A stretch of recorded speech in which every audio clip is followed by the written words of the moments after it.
जिस प्रकार एक राजा संत की बाड़ी पीछे पड़ गई तो राजा घर बार छोड़ करके और जंगल की तरफ चला गया। परीक्षित से संतों ने पूछा, बोले अरे परीक्षित, तेरे से बड़भागी कौन होएगो? जब त्यो जन्म भयो बस में अश्वत्थामा ने ब्रह्मास्त्र छोड़े हो, तो उस समय जब एक ब्रह्मास्त्र था, वह ब्रह्मास्त्र को निष्पाण निस्तेज करवे की ताई मेरी भगवान ने स्वयं अपनो सुदर्शन चक्र छोड़ दयो। और आज जब एक विप्र की बाड़ी रूपी वज्र पीछे लग गया, तो भगवान की करुणा क्या हुई? बोले एक विप्र ने श्राप दिया तो दूसरा विप्र अमृत पान कराए बेताई आयो। राजा परीक्षित ने कहा, बोले प्रभु, आपकी वाणी के द्वारा जैसे जैसे मैं भगवान के मंगलमय चरित्रों को श्रवण कर रहे हो, वैसे वैसे मेरे हृदय में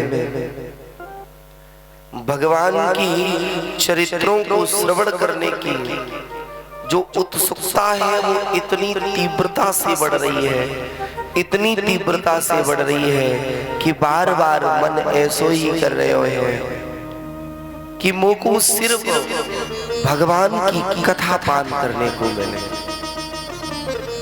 और मेरे प्यारे बंधुओं, जो भगवान की कथा के रसिक हो में, जो भगवान की चरितामृत को पान करवे वाले हो में, उन्हें और कुछ अच्छा ही नहीं लगता। उन्हें सिर्फ एकमात्र भगवान के चरित्रों में ही प्रेरित हो जाए। और श्री भगवान के चरणों में यदि एक बार प्रीत है जावे महाराज, तो फिर वो सहजता से निकलती नहीं है, छूटती भी नहीं है, लेकिन प्रीत हो जाए। और सहज प्रीत हमारी भगवान के चरणों में होती नहीं है बंधुओं। जब तक हमें ये अभिमान रहेगा हृदय में कि मेरे घर पैसा है, मेरे घर गाड़ी है, मेरे घर बंगला है, तब तक आपको भगवान से प्रीत हो नहीं सकती। अपना बल, परिवार का बल, और चौथा बल है दाम। लेकिन अंत में भगवान कहते हैं कि हे जीव, जब ये चारों बल छूट जाएंगे तब प्यारे हारे को हरि नाम। जब जगत से जीव हारे हो तो अंत में वाकु परमार्थ को सुध आवेगी। कल हम सभी रात्रि वेला के सत्र में बड़ी मंगलमयी कथा को श्रवण करो, जिसमें लाला को प्रादुर्भाव भयो। और जिस समय लाला को प्रादुर्भाव भयो ना, तो वह समय रात्रि जो हुई वो 6 महीने की रात्रि के बराबर हुई। इतनी विशाल रात्रि तो एक ही थी। जैसे जब हमारे प्रभु राम जी आए तो मध्याह्न काल का समय था। मानस जी कहती है, मध्य दिवस अत शीत न घामा। मध्य का दिन था, करेक्ट दिन के 12 बजे राम जी आए। सूर्य नारायण अपनी जगह ही स्थगित है गए। सूर्य नारायण जब अपनी जगह ही स्थगित है गए, उसके पश्चात चंद्रमा बैठे रहे। चंद्रमा सोचते हैं कब सूर्य नारायण जाएं और कब हम प्रभु के दर्शन करें। लेकिन सूर्य नारायण अपनी जगह से हटने का नाम ही नहीं लेते, तो चंद्र भगवान मन में रोने लगे। और चंद्रमा ने कहा, अरे प्रभु राम जी, आप आए हो, क्या मैं आपके दर्शन नहीं पा पाऊंगा? क्या मुझे आपके दर्शन नहीं मिलेंगे? तो मेरे राम जी इतने सहज हैं कि मेरे राम ने कृपा करके चंद्रमा को वरदान दे दियो। बोले अरे चंद्रमा, अभी तो मैं सूर्य वंश में आया हूं, तो सूर्य नारायण को मौका मिले, लेकिन तुम चिंता नहीं करो, आगे मैं चंद्र वंश में आऊंगा। अगर आपको इंतजार ये सूर्य नारायण करा रहे हैं, तो जब आपके वंश में आए तो आप भी सूर्य नारायण को इंतजार करवा देना। सूर्य नारायण ने कहा प्रभु ये तो फिर बदले रह जाएगा, और कुछ वरदान दे दो। राम जी करुणा के खान हैं, तो मैं कैसे जानूं कि राम जी करुणा के खान हैं?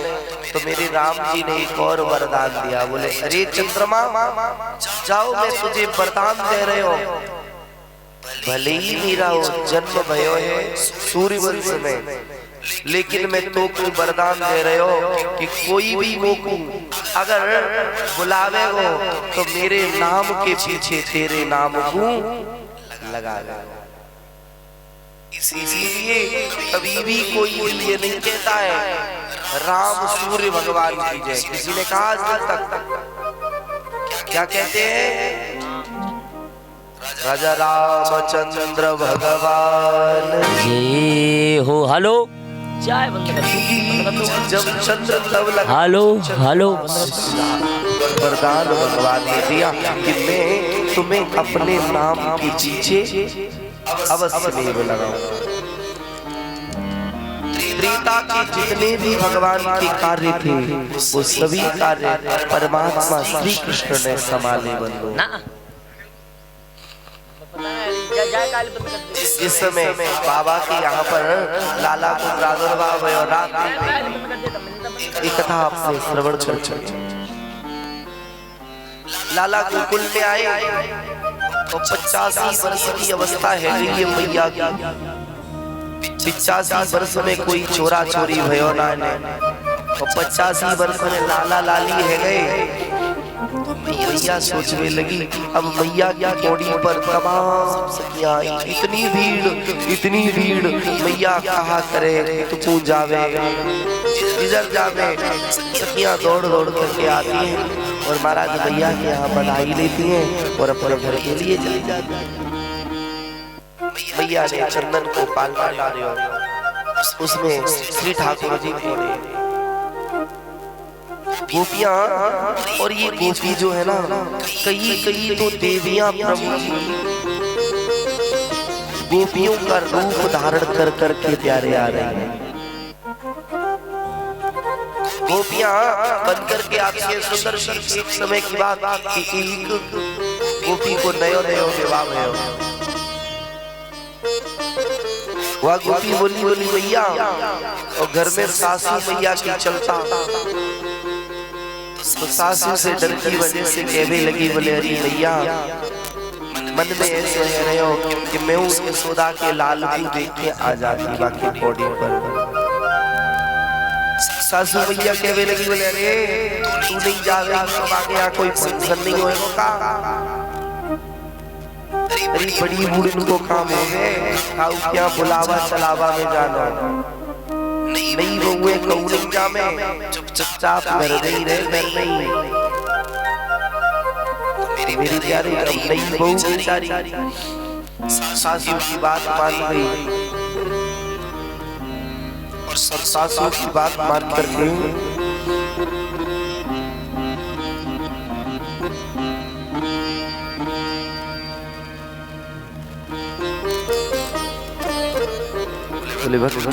भगवान ये हो।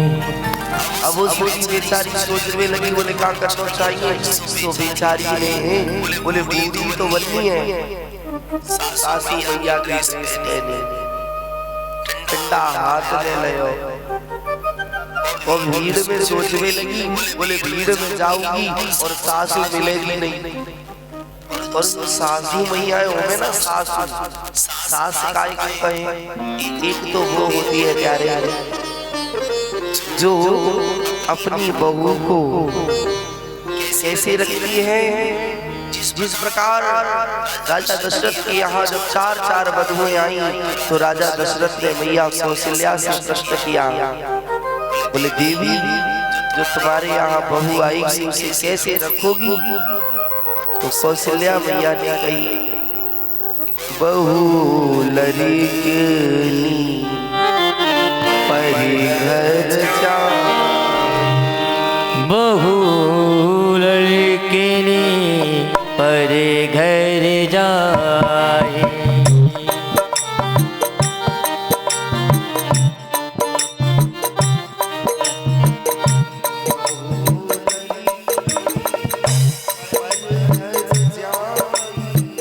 बहू लड़किनी पर घर जाए,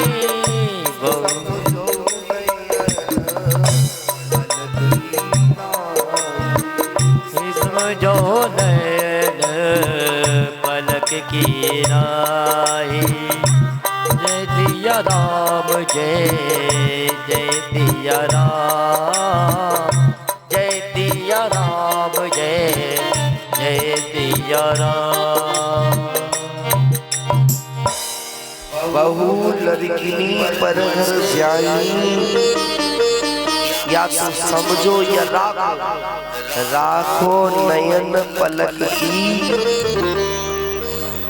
जिस प्रकार पलक अपनी पुत्री की रक्षा करते हैं, अगर आंख में कोई कूड़ा करकट गिर जाए तो पलक एकदम से बंद करते हैं कि नहीं।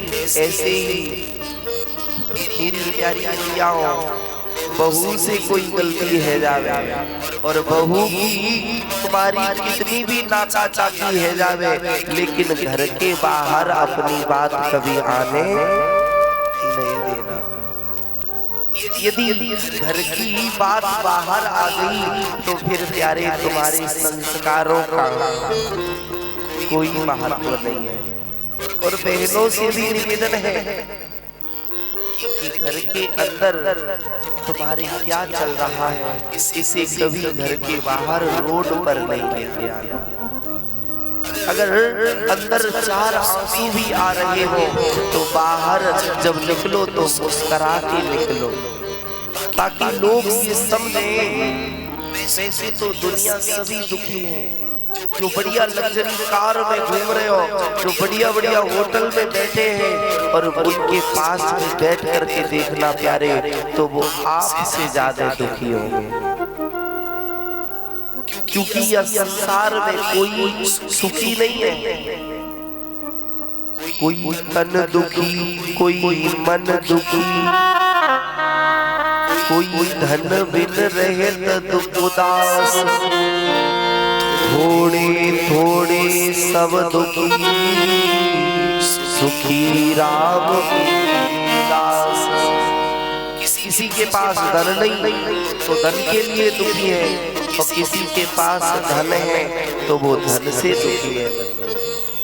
कोई भोजन के लिए रोए रहे हो और कोई भोजन से रोए रहे हो। किसी के पास में मीठा नहीं है, मीठा पा नहीं सकता, और किसी के पास में बढ़िया सी दुकान है, 56 प्रकार के व्यंजन लगे हुए हैं, लेकिन जब कहो भैया गुलाब जामुन पाओगे, पेड़ा पाओगे,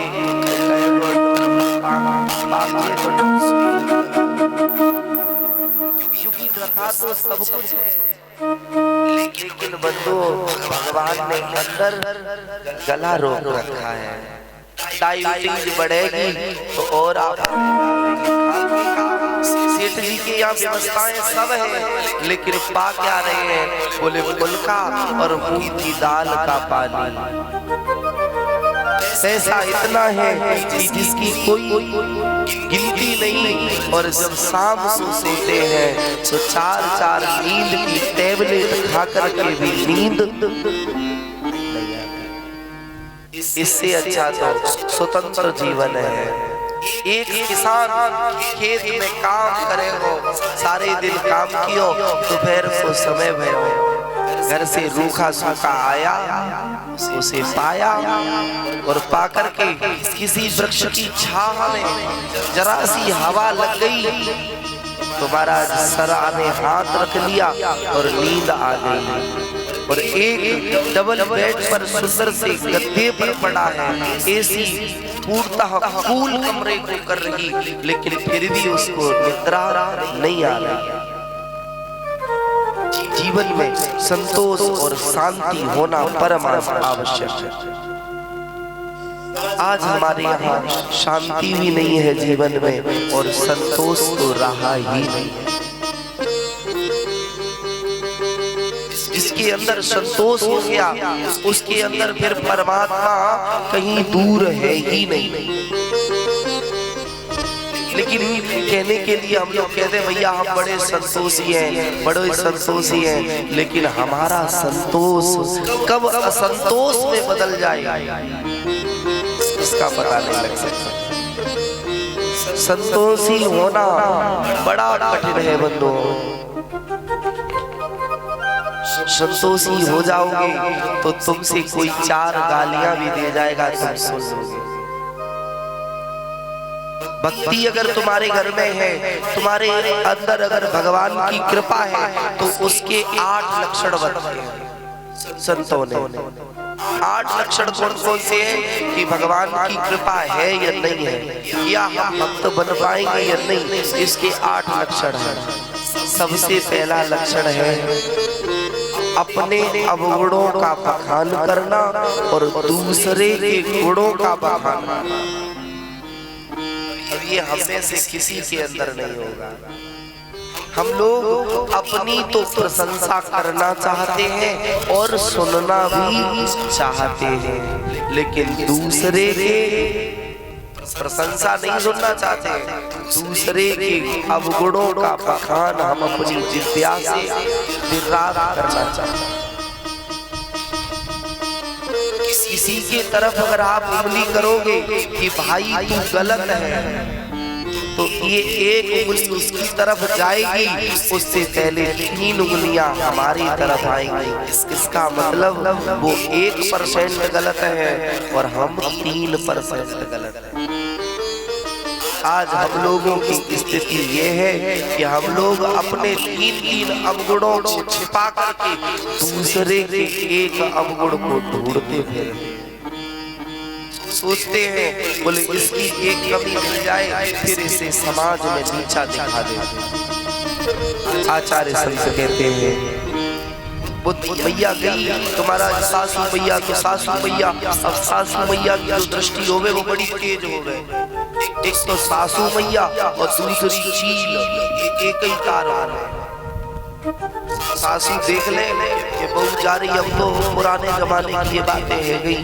पहले पुराने जमाने में बहू जब जल भरने के लिए जाती थी ना कुआं पे, तो सासू मैया गणित लगाती रहती थी इसको समय लगेगा।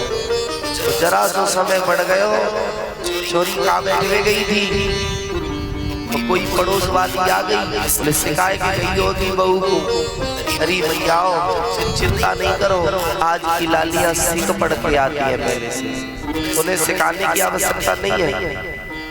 और तुम किसी की बहू को यदि सिखाओगे और अपनी बहू को यदि ताले में बंद करके रखना, फिर भी हवा ऐसी लगेगी कि वो सब कुछ सीख जाएगी। और नहीं तो आपने गांव में देखो है जो माताएं दूसरे की बहू को चढ़ा उतारने वाली बात करती हैं और अपनी बहू के पास किसी को बैठने नहीं देंगे। बोले कोई काम है तो हमसे करो, बहू तक जानो नहीं। सासू मैया ने देखा बहू एक कोने में खड़ी और देख रही, जन्मोत्सव लाला कह रहे हो, लाला पालने में पड़े हैं, सभी गोपियां आती हैं, कोई कहती है मैया देख तो इतनी प्रसन्नता है रही, वो को इतनी प्रसन्नता है रही कि तेरो लाल नहीं है ये परमात्मा, तेरी यहाँ जो लाला भयो है ऐसो तो आज तक मैंने छोरा का हुए देखो ही ना। बाबा नंद ने कोषागारों से कहा बोले सभी कोषों को खोल दो। भावानंद ने 1.25 लाख गौएं जिनके खुरों में चांदी को मढ़वाया, सींगों में स्वर्ण को मढ़वाया, रेशमी चादरें डलवाई, और जब तक नारा छेदन संस्कार हुआ इतनी देर में ही 1.25 लाख गौएं बाबा ने दान कर दी। अब नारा छेदन संस्कार होने में कितना समय लगा होगा? कभी भी छोरे का यदि संस्कार कोई भी हो, उस समय छोरे के संस्कार के पश्चात दान अवश्य नहीं करना चाहिए। कथा करो, सत्संग करो, कुछ भी करो, यहाँ तक कि घर में जब हम पूजा भी करते हैं उसके बाद भी घर से गौग्रास निकाला जाता है और निकालना चाहिए। अब हमारे यहाँ की प्रथा नहीं ऐसी है, लेकिन बंधुओं आप चित्र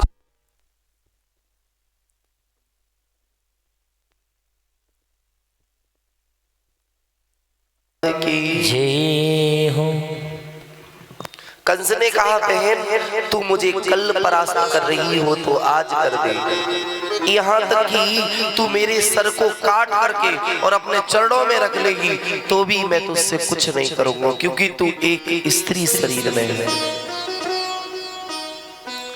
पूतना को तरस आ गया, पूतना ने अपना हाथ लिया और कंस के शीश पर रख दिया और कहा, भाई तू मेरा धर्म का भाई है। आज अपने यहाँ नहीं, आप राजस्थान में जाएं। राजस्थान में सगे रिश्ते से ज्यादा माने हुए रिश्ते काम आते हैं। वहां आज भी नियम है कि यदि किसी ने एक बार कह दिया कि ये मेरे धर्म का भाई है तो हर समय वो भाई साहे की तरह पीछे रहेगा। लेकिन यहाँ अपने यहाँ एक माँ की कोख से जन्मे हुए 2 भाई दोनों एक नहीं हो सकते। आज कहीं दूसरी जगह की लड़ाई नहीं है, आज घर में भाई भाई की लड़ाई है। भाई भाई की सूरत नहीं देखना चाहता है। दीवार अगर लगेगी तो घर में लग जाएगी। क्यों? दोनों भाई होंगे, फिर लोग क्या कहते हैं, बोले बहुओं में गलती होगी। अरे भाई वो तो अलग अलग से आई हैं, 2 परिवारों से मिली हैं, तुम दोनों तो एक माँ के हो। तुम दोनों चाहो तो उन दोनों को भी असमंजस में पड़ी हुई बुद्धि को भी शांत करके बैठा सकते हो। राजस्थान में अभी भी नियम है, पोतों की शादी हो जाती है तब तक बाबा अलग नहीं हो सकते भाइयों से। और हमारे यहाँ शादी कल आई हुई, 3 दिन रोटी देना मुश्किल पड़ जाता है। बहन ने हाथ सर पे रख दिया, बोले कभी भैया भविष्य में मौका लग जाए तो अपनी इस बहन को याद कर लेना, जहां मेरे प्राणों की आवश्यकता पड़ेगी मैं तत्क्षण तुझे प्राण दे दूंगी। कंस उदास है, और जब कोई उदास होता है ना तो अपने के पास ही फोन करता है, और भाई अगर उदास होगा तो बहन के पास जाएगा। कंस की जो बहन है मुंह बोली बहन थी, लेकिन फर्ज निभा दिया सगी बहन जितना। विचार करो, आप सभी समझदार श्रोता हैं, कंस की सगी 5 बहनें हैं, और आज दिन तक किसी ने 5 में से एक का भी नाम सुनाओ।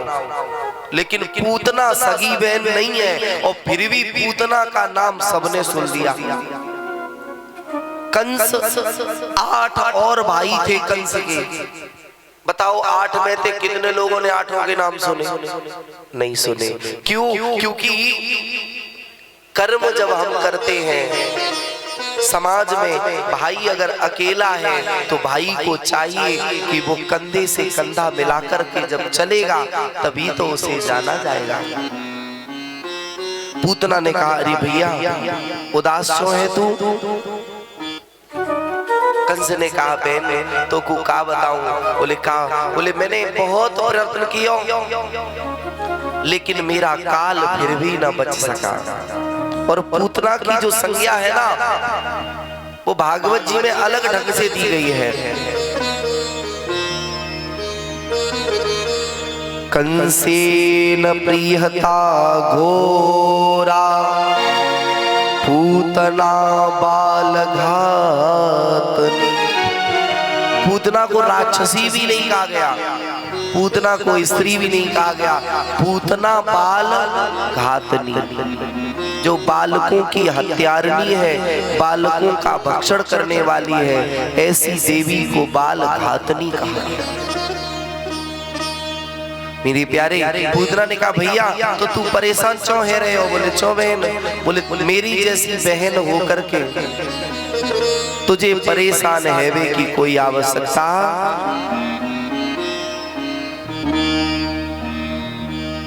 पकड़ लो, पकड़ के उतार देना मैया को, है ना। बोले भक्तवत्सल भगवान की, यही माँ की श्रद्धा को प्रणाम है। देखो वयोवृद्ध है फिर भी सोचती है मंच तक आना चाहिए। और महाराज जिनके खूब तरुण है आए और चुपचाप बैठ गए हैं।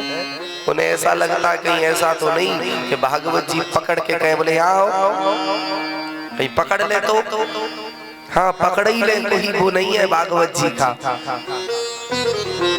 भक्तवत्सल भगवान की।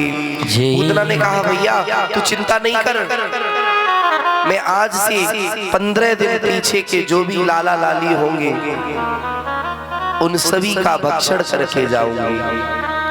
पूतना चली। अब मेरे प्यारे, जब हमारे राम जी आए तो राम जी के जीवन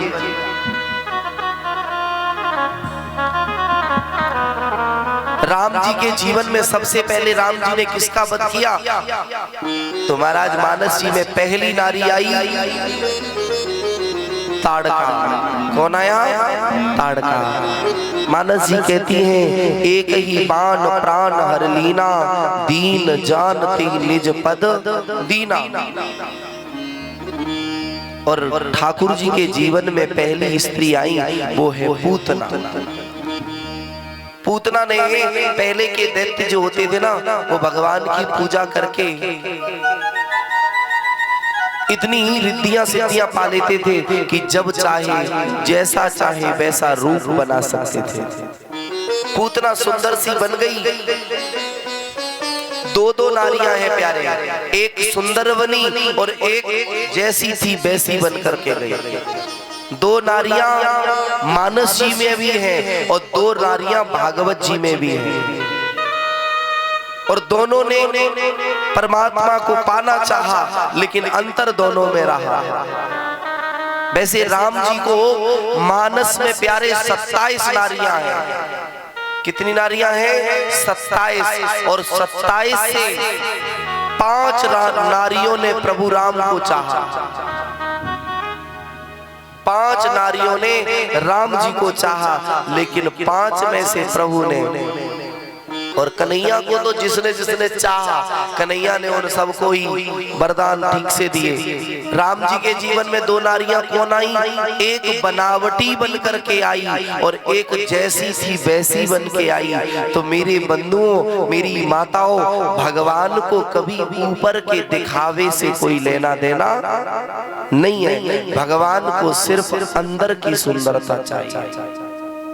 राम जी के जीवन में कौन सी 2 नारियां आई? एक तो सबरी मैया थी जो जैसी थी वैसी बन के आई, और दूसरी एक सूपनखा थी जो थी तो कुरूप बन करके आई, सुंदर, एक सुंदर बन करके आई। तो भगवान के सामने आकर के नाक और कान कटवा के गई। और दूसरी जैसी सी वैसी बन करके आई तो भगवान ने नवदा भक्ति का बखान किया और यहाँ तक उसके हाथ के सुंदर सुंदर से फल पाए। अब अक्सर करके हमारे यहाँ जो कथाएं, मैंने कल भी निवेदन किया था कि कुछ कथाएं ऐसी हैं जिनका मूल नहीं है लेकिन उन कथाएं वो प्रचलित हैं समाज में। जैसे सबरी मैया के द्वारा बेरों का खाना, जबकि वाल्मीकि रामायण में प्रमाण है कि माता सबरी ने उचिष्ट फल पवाए हैं प्रभु को, लेकिन भाव जगत में सबरी के बेरों का बखान होता है। दूसरी कथा हमने पूज्य परम पूज्य प्रातः स्मरणीय त्रिपाठी गुरु जी के प्रसंग में सुना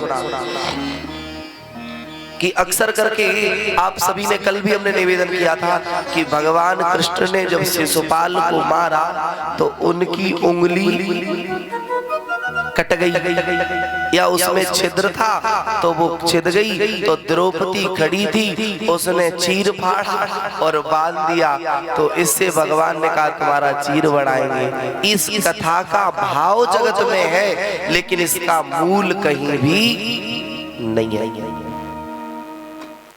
दूसरी नारी, अब वो राम कृष्ण के जीवन में देख ले, एक नारी है पूतना, जो है तो राक्षसी और बन के जा रही है गोपी, और दूसरी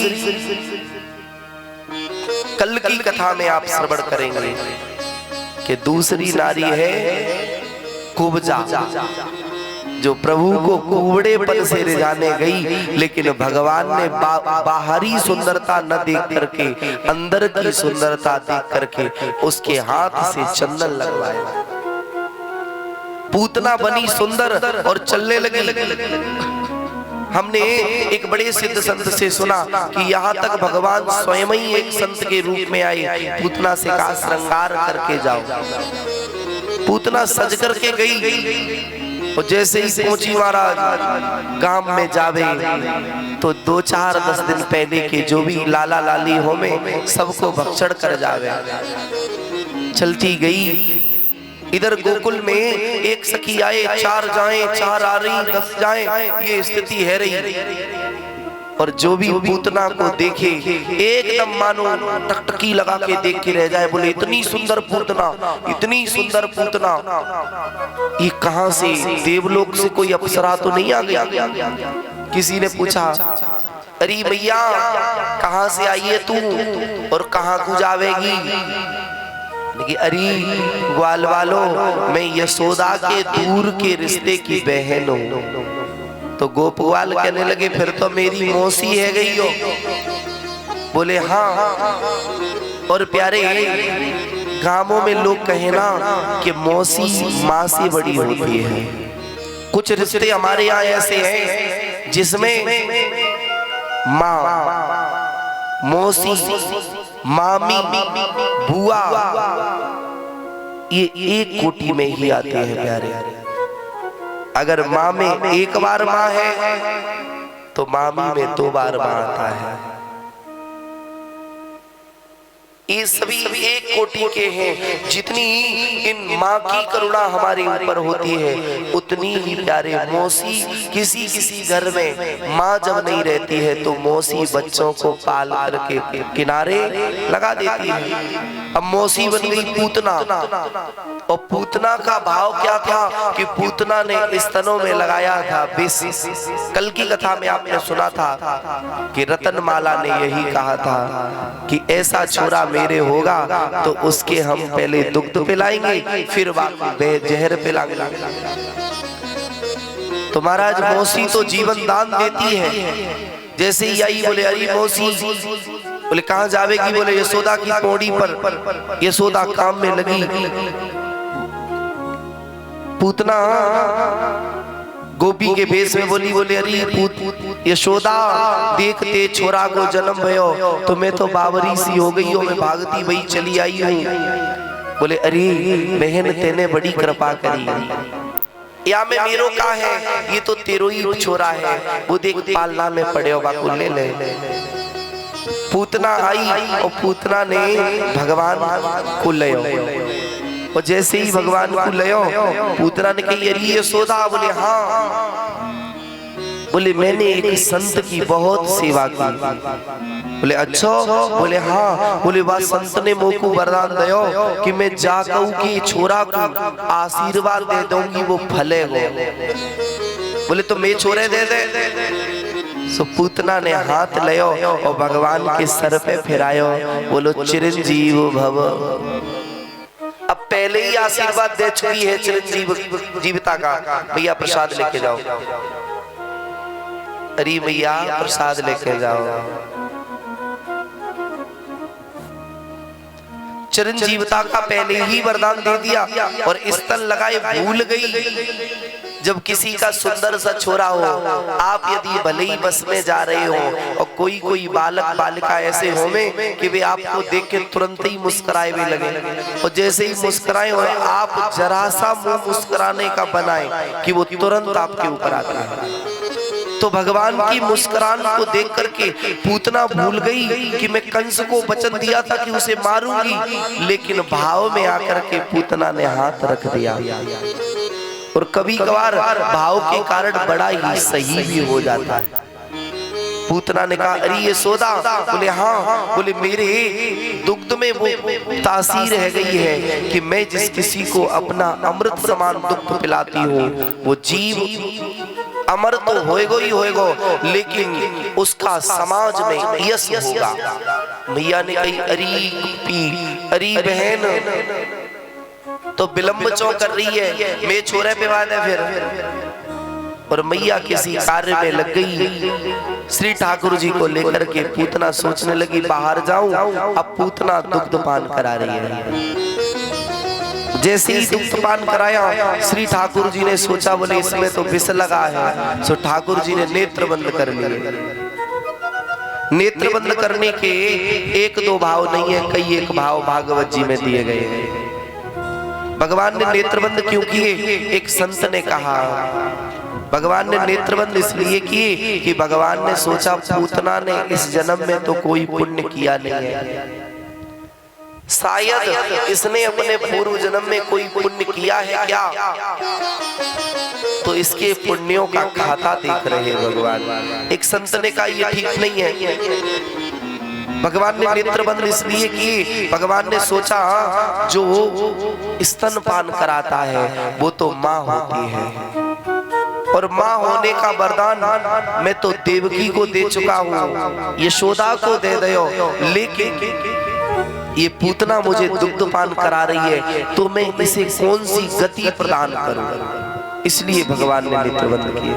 किसी ने कहा ये भी भाव ठीक नहीं है, तो भगवान ने एक संत कहते हैं बोले भगवान ने इसलिए नेत्रबंद किए, भगवान ने सोचा कि नेत्रों में होती है प्रीत, नेत्रों में प्रीत होती है, किसी की तरफ आप लगातार देखते रहना, और जब ज्यादा देर देखोगे तो आंखों से अश्रु प्रवाहित होंगे, और जिसे देखोगे उसे पाने की चाह बढ़ेगी। जब भक्त भगवान को देखता है तो उसके पास जाने की चाह बढ़ती है। भगवान ने सोचा कि अगर ये पूतना मुझे मार रही है और मैं भी इसे मारूंगा और इसकी कहीं नजर से नजर मेरी नजरों से मिल गई तो ये मुझे मार नहीं पाएगी और मेरी लीला यहीं पर समाप्त हो जाएगी। एक संत ने कहा ये भी भाव ठीक नहीं है। संत जी ने कहा बोले भगवान ने इसलिए नेत्र बंद कर लिए, भगवान ने नेत्र बंद करके बाबा भोलेनाथ का स्मरण किया। बोले अरे भोले बाबा आपने एक बार जहर पान करे और मेरो तो जन्म भयो यासो या ब्रज में कि मोकू माखन मिश्री मिलेगो, लेकिन यहाँ माखन मिश्री तो मिले नहीं, यहाँ तो पहले जहर ही रख दो गयो। सो बाबा कृपा करके जहर जहर को आप पी ले और बाद में माखन मिश्री को हम देख लेंगे। तो भोले बाबा ने कहा बदले में मिलेगो का? बोले चिंता नहीं करियो बाबा, बदले में तुम्हारी वृंदावन में पूजा कराएंगे जगह जगह पर। वैसे तो अनेकानेक भाव है मेरे प्यारे। पूतना के पहले विष को भगवान ने भोले बाबा ने पान किया, ठाकुर जी ने पहले तो दुग्ध पान किया, फिर पूतना के प्राणों को खींचने लगे। जैसे ही प्राण खींचे अब पूतना भगवान को अपनी से अलग करे और भगवान छूट नहीं रहे।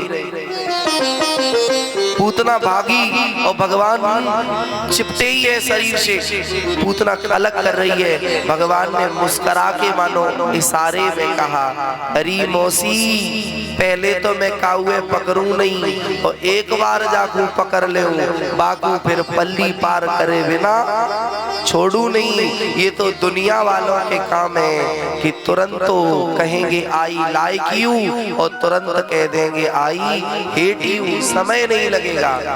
कब ग्रंथि बनवा दे और कब ग्रंथि खुलवा दे। पूजा पाठ करें तो पति पत्नी ग्रंथि बांधे डोले और बाद में महाराज तांडव हो तो वह हो, गली में मारी मारी ग्रंथि डोल रही। सच में शादी के कुछ दिन तक, शादी जब हो के आती है नहीं नहीं तो शादी में कम से कम 3 महीने, ज्यादा है तो 6 महीने, 6 महीने तक दुल्हा कहेगा और दुल्हन सुनेगी। और 6 महीने के बाद, 6 महीने के बाद श्रीमती जी कहेंगी और श्रीमान जी सुनेंगे 1 वर्ष तक। और उसके बाद दोनों ही कहेंगे, पड़ोसी सुनेंगे, है ना। अब कहीं कहीं तो महाराज है जी व्यवस्था, अरे भगवान। और हमें तो ये बातें समय पे याद आ जाती है, ये सबसे बड़ी कमी है हमारी। वैसे याद नहीं आती, समय पे याद आ जाती। एक घर में गए, एक जगह कथा है रही तो एक भैया बड़े श्रद्धावान बोले गुरुदेव आपका निमंत्रण है। हमने कहा ठीक आएंगे। तो महाराज जी प्रसाद पाने के लिए गए और देव योग से एक मैया का घर खुला गेट और मैया के घर में तांडव बढ़िया सा चल रहा, फुल एकदम मानो 100 की स्पीड में। संगवारे तो निकले पीछे पीछे हम जाए, क्योंकि उस समय चरण पादुका दूसरी थी, सो महाराज धीमे धीमे चल पाए। अब हमने देखा और हम साथ के सुनने भी लगे, क्योंकि कोई कोई हो में ना दूसरे की लड़ाई सुनने में बड़ा आनंद आए, है ना। किसी किसी के कानों को आनंद बहुत आता है। और महाराज ये दशा कुछ हमारी भी है कि जैसे अगर चोट लग जाए, हम स्वयं गिर जाएं, मेरे कितनी भी लग जाए, पहले हम हंसेंगे बाद में देखेंगे कि भैया कितनी लगी। और दूसरा गिर जाए तो भले ही उसे बुरा लगे तो लग जाए, लेकिन हम हंसेंगे जरूर। महाराज किसी की झगड़ा हो तो हमें फिर हंसने में, इससे मतलब नहीं कि तुम क्यों लड़ रहे हो, लेकिन मुझे हंसी आती है। तो मैया की लड़ाई है रही, अब वो कह रहे हो श्रीमान जी, बोले देख ते पियर तक की मोकू बताए ते स्थिति। अब श्रीमती जी बोली, बोले चुप रहो, वो तो वो पड़ोस वाली बुआ को भेजा खराब हो तो जो तुम्हारे ऊपर मोहर रखवाए दे, नहीं तो मोहर नहीं रखवेगी। और यहाँ तक लड़ाई हुई, वो श्रीमती जी ने अपने बिछिया उतारे और बाकी छाती पे पटके बोले चले जा अपने घूंघरा आज के बाद नहीं बांधेंगे। सो महाराज हमने देखा, हे भगवान इतनी भयंकर लड़ाई, घूंघरा तक उतर गए। और तब तक उसकी ननद ने कही, बोले अरे व्यास जी देख रहे, बेचारी शर्म गई, चुपचाप अंदर बैठ गई। अब हमने सोचा अच्छा एक बात ये और होती है माताओं में कि माताएं जब लड़ेंगी तो 3 काम करेंगी। माताएं लड़ेंगी तो रोएंगी, पहला काम। लड़ने के बाद रोएंगी जरूर, अगर लड़ेंगी तो रोएंगी नहीं तो लड़ाई पूरी नहीं हो सकती। श्रीमान जी में खटपट तो तुरंत। अब लड़ेंगी तो सोएंगी, लड़ेंगी तो रोएंगी और रोएंगी तो सोएंगी। एक अंदर को भागेगी और एक बाहर को चले हो जाएगा। और जब लौट के आवेंगे दोनों लोग और फिर इनकी एक शब्द बढ़िया रट के रखती हैं, बोलो तो ये तो हम ये ढोलुआ की वजह से टिकी जा घर में, नहीं तो कब की चली जाती। ये बच्चा हमें रोक के रखे और नहीं हुए तो तो कहाँ मरे में जाऊंगी। अब महाराज उनकी तो लड़ाई है गई, घूंघरा निकल गई। अब हम इसी चक्कर में शाम को कथा हुई दिन में, तो हम यही देखते रहे कि मैया आवेगी कि नहीं आवेगी। मैया आई और तब तक उनकी संधि है गई। वो मंच के पीछे आई, उसने कहा महाराज जी, अब हमने जैसे ही देखा तो हम उनके पांवों की तरफ देख रहे थे कि इनके जो घूंघरा बंद गए कि अभी है ही नहीं। सच में। अब मैया बोली पीछे आके, बोले सुनो व्यास जी, हमने कहा कि मंच से नहीं कहना। हमने कहा क्या? कि वो तो मुझे जब ज्यादा गुस्सा आती है तो हम क्या करें। हमने कहा एक उपाय हम बता रहे हैं, ज्यादा गुस्सा है एकदम लोड़ा उठाओ, पति की खोपड़ी में दो, जो खराब खून निकल जाएगा। एक दाएं में गुस्सा आपऊ की शान तो नऊ की शान। हाँ, बोले गुस्सा है कि तो तुमने कर का ले हो। बोले अपने बिछिया उतार के फेंक दे, हमने जा से कहा है। इससे क्या लाभ हुआ?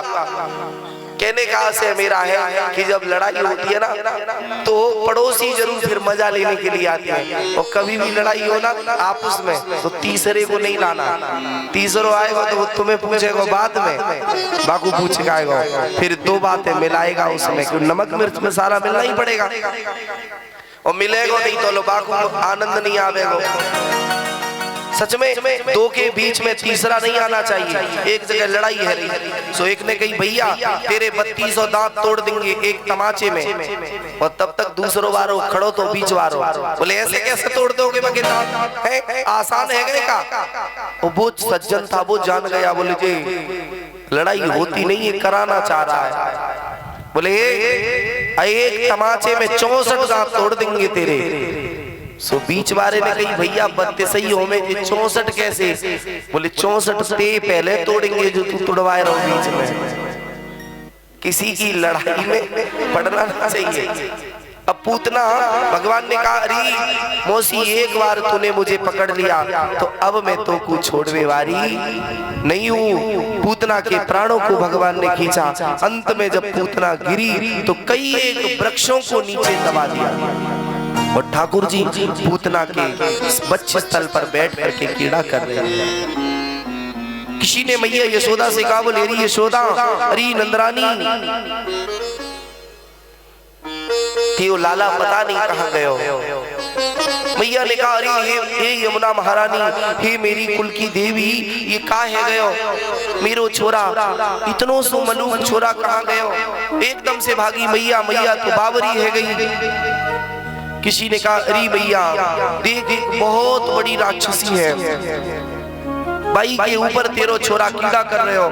गोप ग्वाल गए, सीढ़ियों को लगाया और वाकई बाद में प्यारे पूतना के मृतक शरीर से भगवान को उठायो। मैया लेकर के आई, अपने लाला को मुख को चुम्बन करे, हाथ फिरायो, गौ के पास लेकर के गई।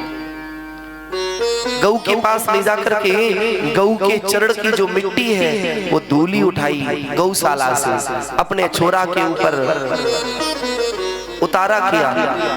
गऊ की पूछ ली और पूछ से भगवान के नाम ले लेकर के मैया भगवान की ही नजर उतार रही है। भगवान से कह रही है हे पद्मनाभ भगवान मेरे छोरा की रक्षा करियो।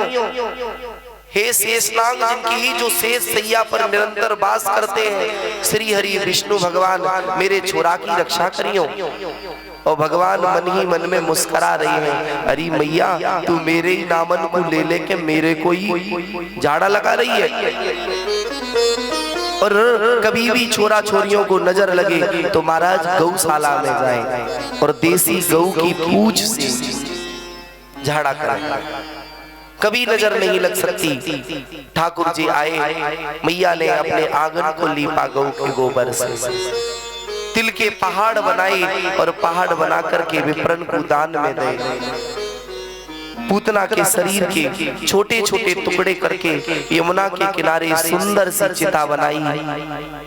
जिस समय अग्नि प्रज्वलित हुई, मुखाग्नि दी गई तो ऐसो प्रतीत है रहे हो जैसे मानो कौंटलों सामग्री से किसी ने यज्ञ किया हो। ऐसी सुंदर सी सुगंधी चारों तरफ वातावरण में है।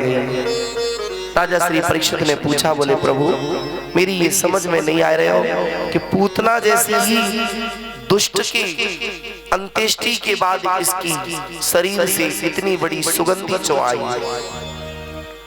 आचार्य सुखदेव कहते हैं, बोले राजन एक बार कोई जीव कैसे भी करके भगवान में स्पर्श हो जाए, एक बार स्पर्श हो जाए, जैसे एक लोटा कीचड़ का जल और कीचड़ वाले जल को आप ले जा करके कैसे भी गंगा जी में डाल दो और फिर आपसे कहीं हो जाए, बोले तो 1000 रुपए देंगे तुम वो कीचड़ वाले पानी को निकाल लो, तो निकाल नहीं सकते हो। ऐसे ही जो ये जीव है कैसे भी करके परमात्मा से स्पर्श हो जाए। संत कहते हैं जब संत भगवान का नाम जपते हैं तब प्यारे उसके नाम में इतना पावर है कि नाम जपने से नामी के अंश उस जीव में आने लगते हैं, तो वास्तविक परमात्मा जिसको स्पर्श करेगा उस जीव की क्या गति होगी। पूतना को मां जैसी गति दी भगवान ने। आगे श्री ठाकुर जी 27 दिन के हुए और ये पूतना के जन्म की भ्रांतियां कई एक पुराणों के अलग अलग मत हैं। गर्ग संहिता का तो भाव आपने श्रवण ही कर लिया कि गर्ग संहिता के अनुसार बंधुओं पूतना बलि की पुत्री थी, लेकिन आनंद रामायण के अनुसार, आनंद रामायण में ये प्रसंग आता है कि जो केकई की दासी है मंथरा, जिसके कहने पर परमात्मा राम का वनवास भयो, ये मंथरा आकर के पूतना बनी। क्यों पूतना बनी? क्योंकि जिस समय भगवान वापस आए तो मेरे प्यारे केकई ने कहा, लाल भरत ने मुझे मां कहना छोड़ दिया। भरत ने कभी केकई को मां नहीं कहा। जब से राम जी वनवास गए उसके बाद केकई को मां शब्द से संबोधित नहीं किया। केकई तरस गई केकई के कान कि मां कह दे एक बार भरत, लेकिन भरत ने एक ही बात कही, बोले जरीन जीव पड़े नहीं कीड़े, तेरी जिब्या तो नहीं जल गई? कैसे तूने कह दिया कि राम वनवास को चले जाए? और पूरे रामायण के प्रसंग में 3 भाइयों का जिक्र है, लेकिन शत्रुघ्न जी का कहीं जिक्र नहीं है। लेकिन शत्रुघ्न जी ने किसको ताड़ना दी? शत्रुघ्न जी ने मंथरा को मारा।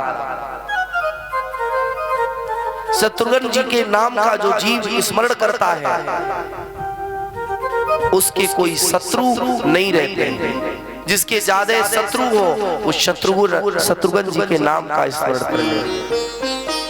शत्रु सने सने कम है जाने। जिस समय शत्रुघ्न जी ने मारा मंथरा को, तो मंथरा ने चरण पकड़ लिए, बोले हे शत्रुघ्न जी आप राम जी के लघु भ्राता हैं, एक वरदान दे दो। बोले क्या? बोले इस जन्म में तो बहुत बड़ा अपराध कर दिया, चाह रही थी कि भरत जब राजा बनेगो, राज्य माता केकई होगी, तो मैं केकई की दासी हूं, तो मुझे कोई उच्च पद प्राप्त है जावेगो। लेकिन क्या करूं? भरत ने राज्य पद स्वीकार नहीं किया। केकई राज्य माता न बन सकी और मैं जहां थी वहीं रह गई और कलंक भी खोपड़ी पर आ गया। तो शत्रुघ्न जी ने कहा, अरे मंथरा तो बता मैं तेरे लिए क्या कर सकूंगा? तो मंथरा ने एक ही बात कही कि भाई कभी भाई की बात नहीं टालेगा। जैसे राम जी ने जब भरत से एक ही बात कही, भरत तुम राज्य करो, तो भरत जी ने भले ही चरण पादुका रख कर के राज्य करे होंगे, लेकिन ये चरण पादुका कोई साधारण नहीं है। चरण पादुका को तो वरदान दिया गया था, और वो भी राम जी ने नहीं दिया था, राजा राहु का वरदान था कि मेरे यहाँ पर कोई दूसरा राज्य करेगा। शत्रुघ्न जी ने कहा अरे कैकेयी, अरे मंथरा जा, तो तू चाहती क्या है? बोले राम जी मेरे यहाँ लाला बन के आ जाए। बोले नहीं, लाला बन करके तो नहीं आ सकते। विराजो स्वामी जी,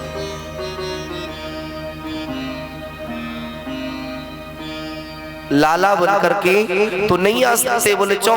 बोले लाला बनने के लिए बहुत लाइन में खड़े हैं। तो बोले फिर? बोले जाओ, मैं तुम्हें वचन दे रहे हो। बोले तो ऐसा करना, मेरे यहाँ बाल लीलाएं कर लेना। बोले वो भी नहीं कर सकते। बोले क्यों नहीं कर सकते? बोले वो भी वरदान किसी और को दे दिया। बोले किसको? जो यशोदा है, ये पूर्व जन्म में धरा नाम की देवी थी।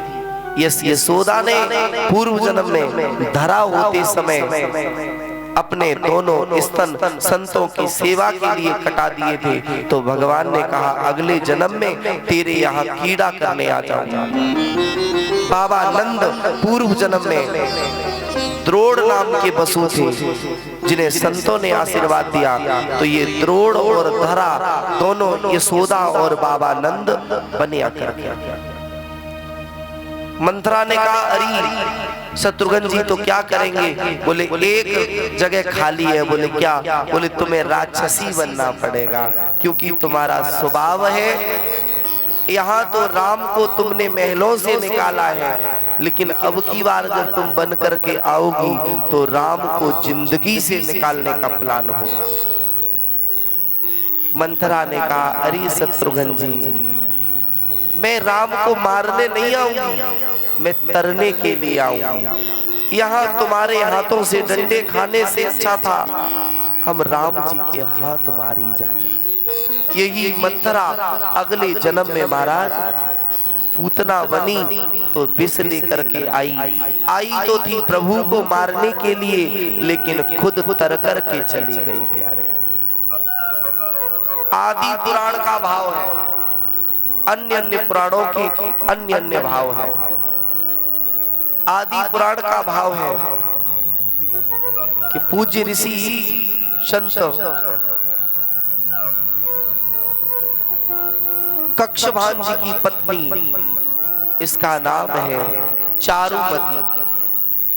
एक दिन पति परदेश में है तो बेचारी पर पुरुष के साथ रमण कर गई। तो पति ने जिस समय देखा तो कहा जा तू राक्षसी हो जा।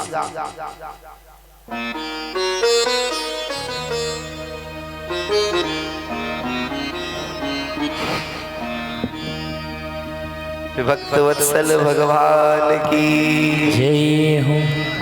आलीरी मोही लागे वृंदावन को, आलीरी मोही लागे वृंदावन को, आलीरी मोही लागे वृंदावन को, आलीरी मोही लागे वृंदावन को,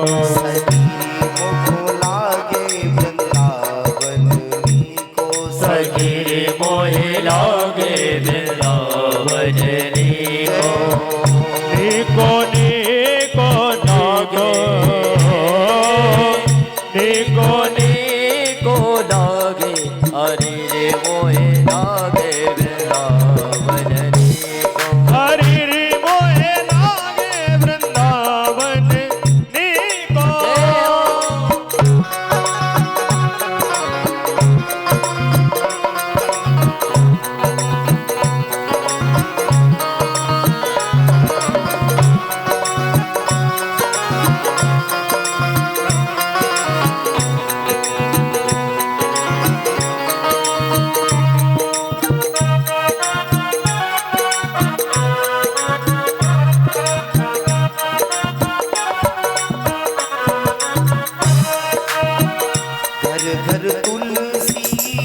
ठाकुर सेवा, घर घर तुलसी ठाकुर सेवा, घर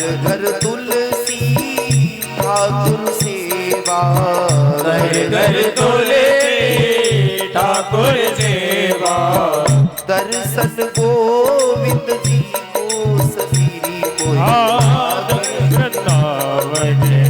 को, सफीरी मोहे लागे वृंदावन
निर्मल नीर बहे यमुना को, निर्मल नीर बहे यमुना को, निर्मल नीर बहे यमुना को, निर्मल नीर बहे यमुना को। भोग लगे दही को सखी मोहे लागे वृंदावन। हरि रे मोहे लागे वृंदावन नी को।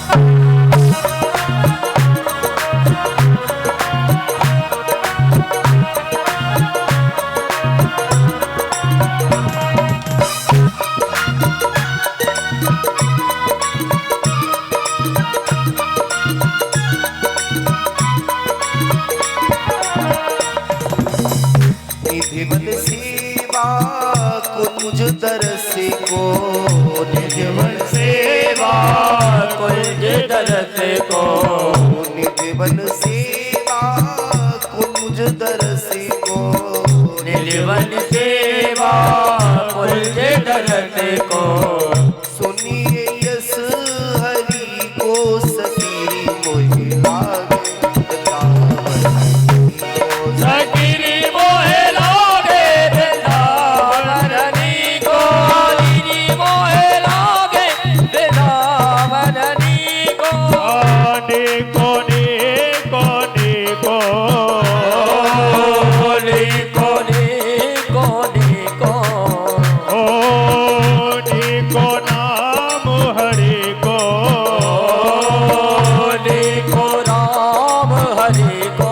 हरि रे मोहे लागे वृंदावन नीको, हरि मोहे लागे वृंदावन नी को। सखी रे मोहे लागे वृंदावन नीको। प्रभु गिरधर नागर, मीरा के प्रभु गिरधर नागर, मीरा के प्रभु गिरधर नागर।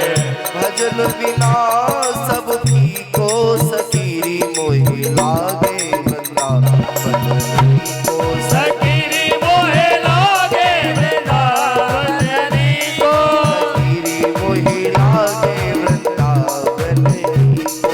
सखी मोहे लागे वृंदावन नी को। सखी मोहे लागे वृंदावन नी को। सखी मोहे लागे वृंदावन नीको, सखी मोहे लागे वृंदावन नी को। वृंदावन नीको।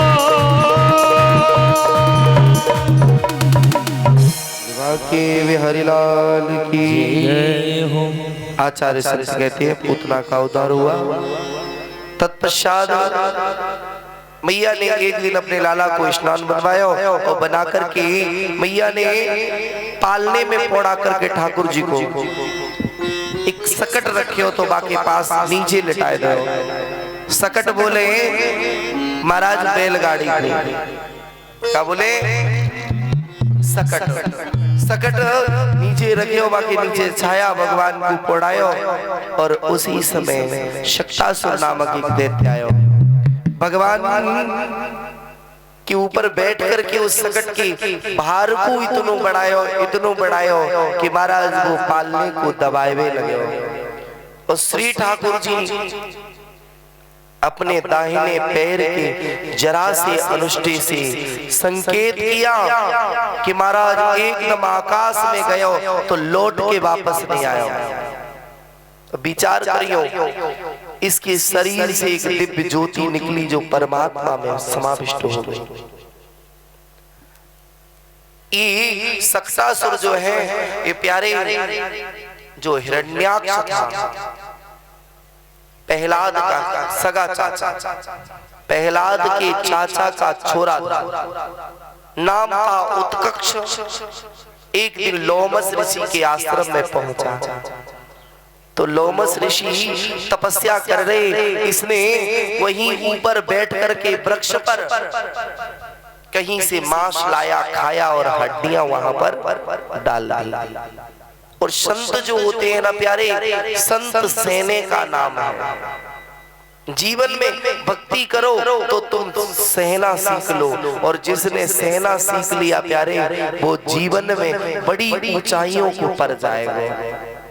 और जिसने सहना नहीं सीखा वो कुछ नहीं कर सकता।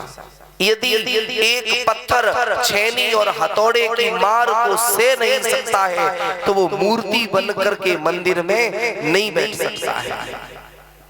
जिस समय मूर्तिकार मूर्ति बनाता है, छेनी और हथौड़ों की मार लगाता है, और बंधुओं जब उसे नींद आती है तो पैक लगाता है, उल्टा गिलास हनुमान जी की मूर्ति पे ही उड़ा के रख देता है, क्योंकि बना रहा है ना उस समय।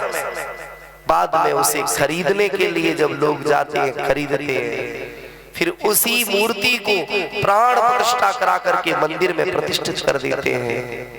एक पत्थर पर लोग पैर घिसते हैं और दूसरे पत्थर पर लोग चंदन घिसते हैं, और तीसरे पत्थर पर वही घिसा हुआ चंदन लगाते हैं। और सबसे बड़ी बात, एक पत्थर पर लोग अपना माथा भी मारते हैं, लेकिन है तो वो भी पत्थर, वो भी पत्थर, तीनों पत्थर एक जैसे हैं। भले ही एक नदी से निकले हुए तीनों पत्थर। हरिद्वार आप जाएं तो हरिद्वार की रेत में कितने शंकर जी पड़े होते हैं, पड़े होते हैं ना कंकड़।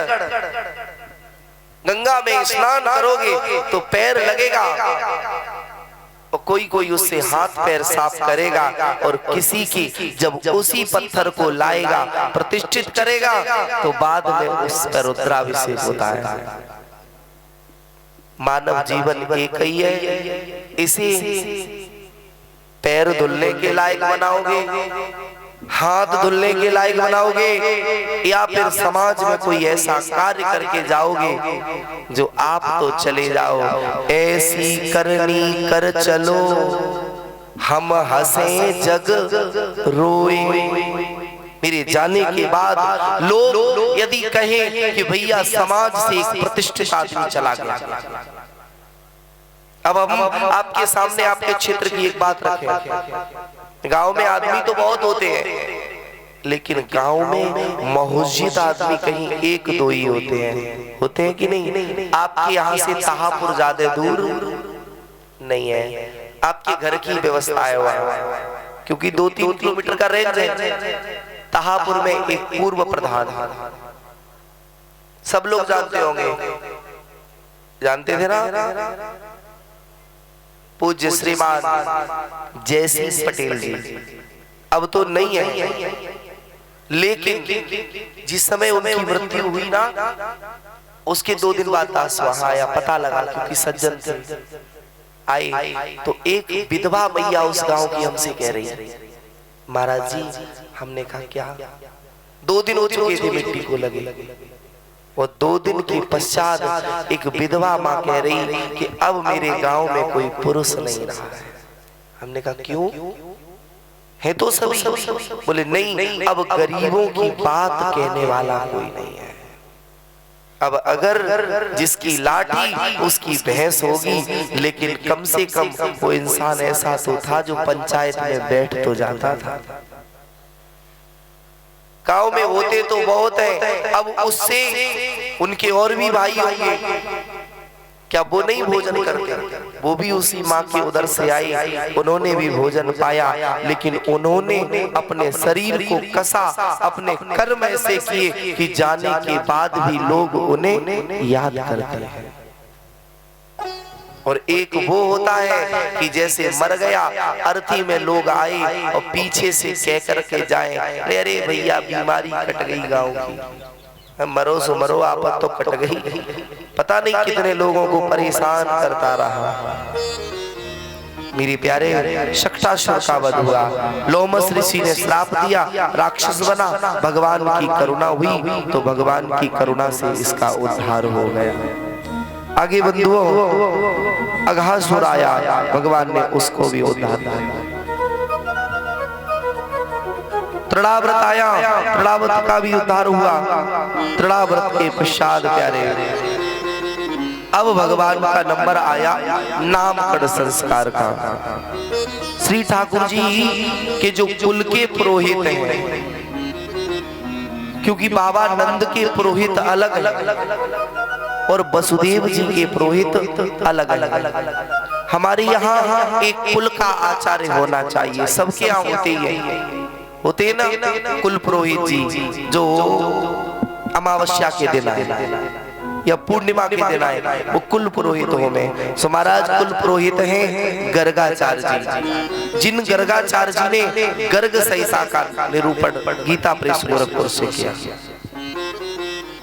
आचार्य संत कहते हैं गर्गाचार्य जी महाराज पधारे और मैया ने, दोनों माताओं ने मन में सोचा कि देखें महात्मा की परीक्षा लेने महात्मा कितना जानकार है।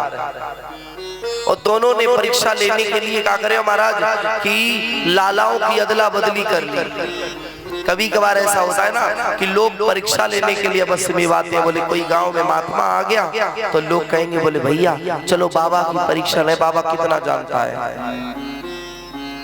मेरे प्यारे, गर्गाचार्य जी बैठे, नामकरण संस्कार होने लगा। दोनों मैयाओं ने लालाओं का अदल बदल करे और गर्गाचार्य जी ने नेत्र बंद करके देखा, समझ गए। तो गर्गाचार्य जी ने कहा अरे रोहिणी, जो तेरे गोद में जो लाला है ये यशोदा का पुत्र है, और ये यशोदा जो तेरी गोद में है ये रोहिणी का पुत्र है। या को नाम संकर्षण होएगा। का नाम होएगा? संकर्षण। संकर्षण नाम क्यों पड़े हो? क्योंकि एक गर्भ से दूसरे गर्भ में स्थापित करे हो गए हो, या सो या को नाम संकर्षण होएगा। बोले और बोले या को नाम बलभद्र होएगा। दूसरा या को नाम बल अधिक होवे के कारण और राम को अग्रज बन के आयो, या सो या को नाम बलराम होएगा। और हे रोहिणी जो तेरी गोद में यशोदा का छोरा है, या को नाम एक नहीं होंगे, या के नाम तो अनेक होंगे। जैसी जैसी कीड़ा करेगा और वैसे वैसे या के नाम पड़ जाएंगे। फिर भी या को मुख्य नाम होएगा कृष्ण। बोले कृष्ण क्यों होएगा? क्योंकि या में आकर्षण करने की शक्ति बहुत होगी। इसकी तरफ जिसने एक बार देख लिया वो वाकई है जाएगा। और नहीं तो ये प्रैक्टिकल करना, आप किसी भी तीर्थ में चले जाना, तीर्थ अपनी जगह पर सभी पुण्यदायी है। अपितु कभी मेरे वृंदावन में आई हो और एक बार बिहारी जी से आपकी नजरें से नजरें मिल जाए, मिलेंगी तो नहीं, एक बार में मिलती नहीं। क्यों नहीं मिलती? क्योंकि जब तक महाराज तुम देख पाओगे तब तक पर्दा लग जाएगी, और फिर पर्दा हटेगी दोबारा में पोशाक देख पाओगे। इसके पीछे भी कारण है। कभी भविष्य में मौका लगा तो आपको बताएंगे कि बिहारी जी के आगे पर्दा क्यों लगाते हैं गोसाई लोग। पर्दा लगाने के पीछे भी बहुत बड़ी कथा है। मेरे प्यारे, अब बोले इसका मुख्य नाम कृष्ण होएगा और इसमें आकर्षण बहुत होएगा, लेकिन वैसे इसको नाम मोहन होएगा, मुरारी होएगा, गिरधारी होएगा, कन्हुआ होएगा, तमाम नाम है जाएंगे आके। नामकरण संस्कार भयो, दक्षिणा इत्यादि दी। बाद में मैया ने कहा बाबा आप प्रसाद पाओ। नियम होवे जब घर में कोई आचार्य आए तो उसे प्रसाद पवा करके ही विदा करना। कभी भी कोई मांगने वालों आए तो बाकू एक बार पैसा नहीं दियो और एक बार आटा भी नहीं देना, क्योंकि आज तो मांगने वालों की ये दशा है कि गांव से मांगेंगे, दुकान पे टिकाएंगे और ठेका पे चटकाएंगे और फिर एकदम नहीं देना। तुम्हारे धन से वो अधर्म करेंगे तो दाता भी नरक में जाएगा और भोक्ता तो भी जाएगा। दान किसे देना चाहिए? जो दान का पात्र हो। अब आप कहेंगे बोले महाराज जी वो मांगने आए तो क्या करना चाहिए? लोग कहते हैं बोले रही मन वो नर मर चुके, जो कहूँ मांग न जाए, उनसे पहले वो मरे जिन मुख निकसत नहीं। वो मरे हुए हैं, हाँ, तो उसके लिए एक बचाव है। आए द्वार पर बोले भैया बैठ जा, हम तुझे भोजन पवाएंगे और बना बनाया भोजन दे दो। आटा दोगे तो इतना दोगे और 2 फुलका दे दो। फुलका वो बेचे नहीं सकेगा, फुलका बेच देगा क्या? नहीं बेचेगा। और जब बेचेगा नहीं, अगर कुत्ते को डालेगा तो पुण्य मिलेगा, गऊ को डालेगा तो पुण्य मिलेगा, अपने घर पर ले जाकर के छोटे बच्चों को पवाएगा तो पुण्य मिलेगा और तुम पाप से बच सकते हो। नहीं तो आप लोगों ने देखा होगा कस्बा के पड़ोस में गांव है आपका, काफी लोग आमे साइकिल पे पहले जीन्स पहन के और गांव के बाहर खड़े है जामे, साइकिल खड़ी कर दे और फिर बामे लुंगी लगा ले में, फिर खड़िया खप्पर करके और गांव में महात्मा बन जामे, बटोर के ले आए और बढ़िया आराम से चटकाए फिर और चले। हाँ, क्योंकि सब लोग ऐसा नहीं, उन्हें भोजन पवाओ। भोजन पवाना पुण्य है, लेकिन अगर पैसे दे दिए और वो अगर पैसे से उसने कोई भी गलत कर्म किया तो उसका अधिकार आपको भी कहीं ना कहीं मिलेगा। जब पुण्य मिलेगा तो पाप भी तुम्हें को भोगना पड़ेगा। गर्गाचार्य जी को भोजन पवाया, गर्गाचार्य जी से कहा बोले गर्गाचार्य जी प्रसाद पालो। अब गर्गाचार्य जी बोले अरे नंदरानी, बोले हाँ, बोले इस समय हम स्वपाकी हैं, हम सुपाकी हैं। सुपाकी का अर्थ होता है किसी के हाथ का स्पर्श न किया हो भोजन पाना। बोले तो बोले हम अपने हाथ से ही बनाएंगे और अपने हाथ से ही पाएंगे। तो मैया ने कहा जैसे बड़ी बात का बाबा लो सीधा ले लो। मैया ने आटा दाल इत्यादि दिया, बाबा ने सुंदर सी रसोई बनाई और बनाकर के ठाकुर जी फोड़े हैं पालने में। बाबा ने चौकी पर रख ली, विराजी चौकी पर प्रसाद, साथ में गरुड़ घंटी है, अर्गा है, आचमनी है, शीतल साफी है। घर में ठाकुर जी को भोग लगाए, कोई चीज हो न हो, लेकिन 3 चीजें होनी चाहिए। पहला पंचपात्र, दूसरा अर्घ देने के लिए एक छोटा सा संग, तीसरा गरुड़ घंटी, है ना। भोग लगाते समय, अब भोग तो सबके घर लगता ही होगा, क्योंकि आजकल आधुनिक युग है तो मैया ज्यादा भक्ति है और भाई भी कहीं कहीं रखते हैं। जब भी भोग लगाओ तो भगवान के सामने भोग ले जाओ। पहले जो छोटा सा संग आता है ना, उसमें जल भरो, गरुड़ घंटी उठाओ, क्योंकि जब हम भी भोजन पाने जाते हैं तो पहले हाथ और मुंह धोते हैं। कभी भी भोग लगाते समय भगवान का श्रृंगार नहीं रखना। भोग लगाते समय भगवान का मुकुट उतार के अलग रखना, उसके बाद भोजन खाना। कहना ए प्रभु मंत्र नहीं आता तो कोई बात नहीं, मंत्र आता है, अच्छी बात है। जल उठाए, 3 बार जल हल्का हल्का गिरा। उसके बाद पास में एक रुमाल तौलिया रखे, उससे हाथ भगवान के पोंछे 3 बार, शीतल सापी को घुमाए। उसके बाद घंटी बजाएं, क्योंकि पहले घंटी बजाएं और बाद में भी बजाएं। कुछ लोग क्या करते हैं, बोले भोग रखे आएंगे फिर बाद में आके तब घंटी बजाएंगे। और भोग रखते समय बाबा ने तुलसी पधराई और तुलसी पधरा के श्लोक बोला, तुद्यं वस्तु गोविंदम तुभ्यमेव समर्पये, गृहाण सम्मुखो भूत्वा प्रसीद परमेश्वरा। बोले हे गोविंद आप आकर के भोजन पाओ। 2 बार बुलाया, 3 बार बुलाया, आंखें बंद हैं और ठाकुर जी के अंदर आई कि अब लीला करें। तो मेरे कन्हैया महाराज पालने से निकले और घुटुओं के बल चल करके आए, बाबा की रसोई को हाथों में भरा और भर करके पाने लगे। और जब कोई छोटा सा बालक होना तो बंधुओं वो दोनों हाथों से ही पाएगा। छोटा बालक कभी एक हाथ में नहीं लेगा। छोटे बालक को आप कोई चीज देना तो पहले एक हाथ में पकड़ेगा और फिर दूसरों बारों बढ़ाएगा। तभी कही गई है ना, बालक बंदर एक सुबाहु। बंदर को भी अगर एक चीज पकड़ाओगे तो वो दूसरा हाथ अवश्य करेगा। और बंदर किसी खेत में जाए तो कभी 2-3 चीजों से ज्यादा नहीं ले जा पाता है, लेकिन तोड़े वो बहुत ज्यादा है। क्योंकि तोड़ के बगल में दबावे वो और दूसरी तोड़ के फिर दबावे वो, तो लो पहली बारी निकल जावेगी। वो जानता है कि बगल में दबी है। ऐसे ही जो बालक में ना वे हाथन में भरे और हाथन में भर के इतनी भरती रहे फिर पकड़ जामे सो भगवान पाने लगे। अब जैसे ही भगवान पाए, बाबा ने नेत्र बोले, बोले अरे नंदरानी, अरे ये सोदा देख दे, छोरा ने जिका करे और मेरी रसोई दूषित कर दी। एकदम नंदरानी आई, आकर के एक गुलचा लगाया, बोले ला, अरे छोरा चो बाबा की रसोई को दूषित कर दो, बाबा तो वैसे ही मरे हो जाए।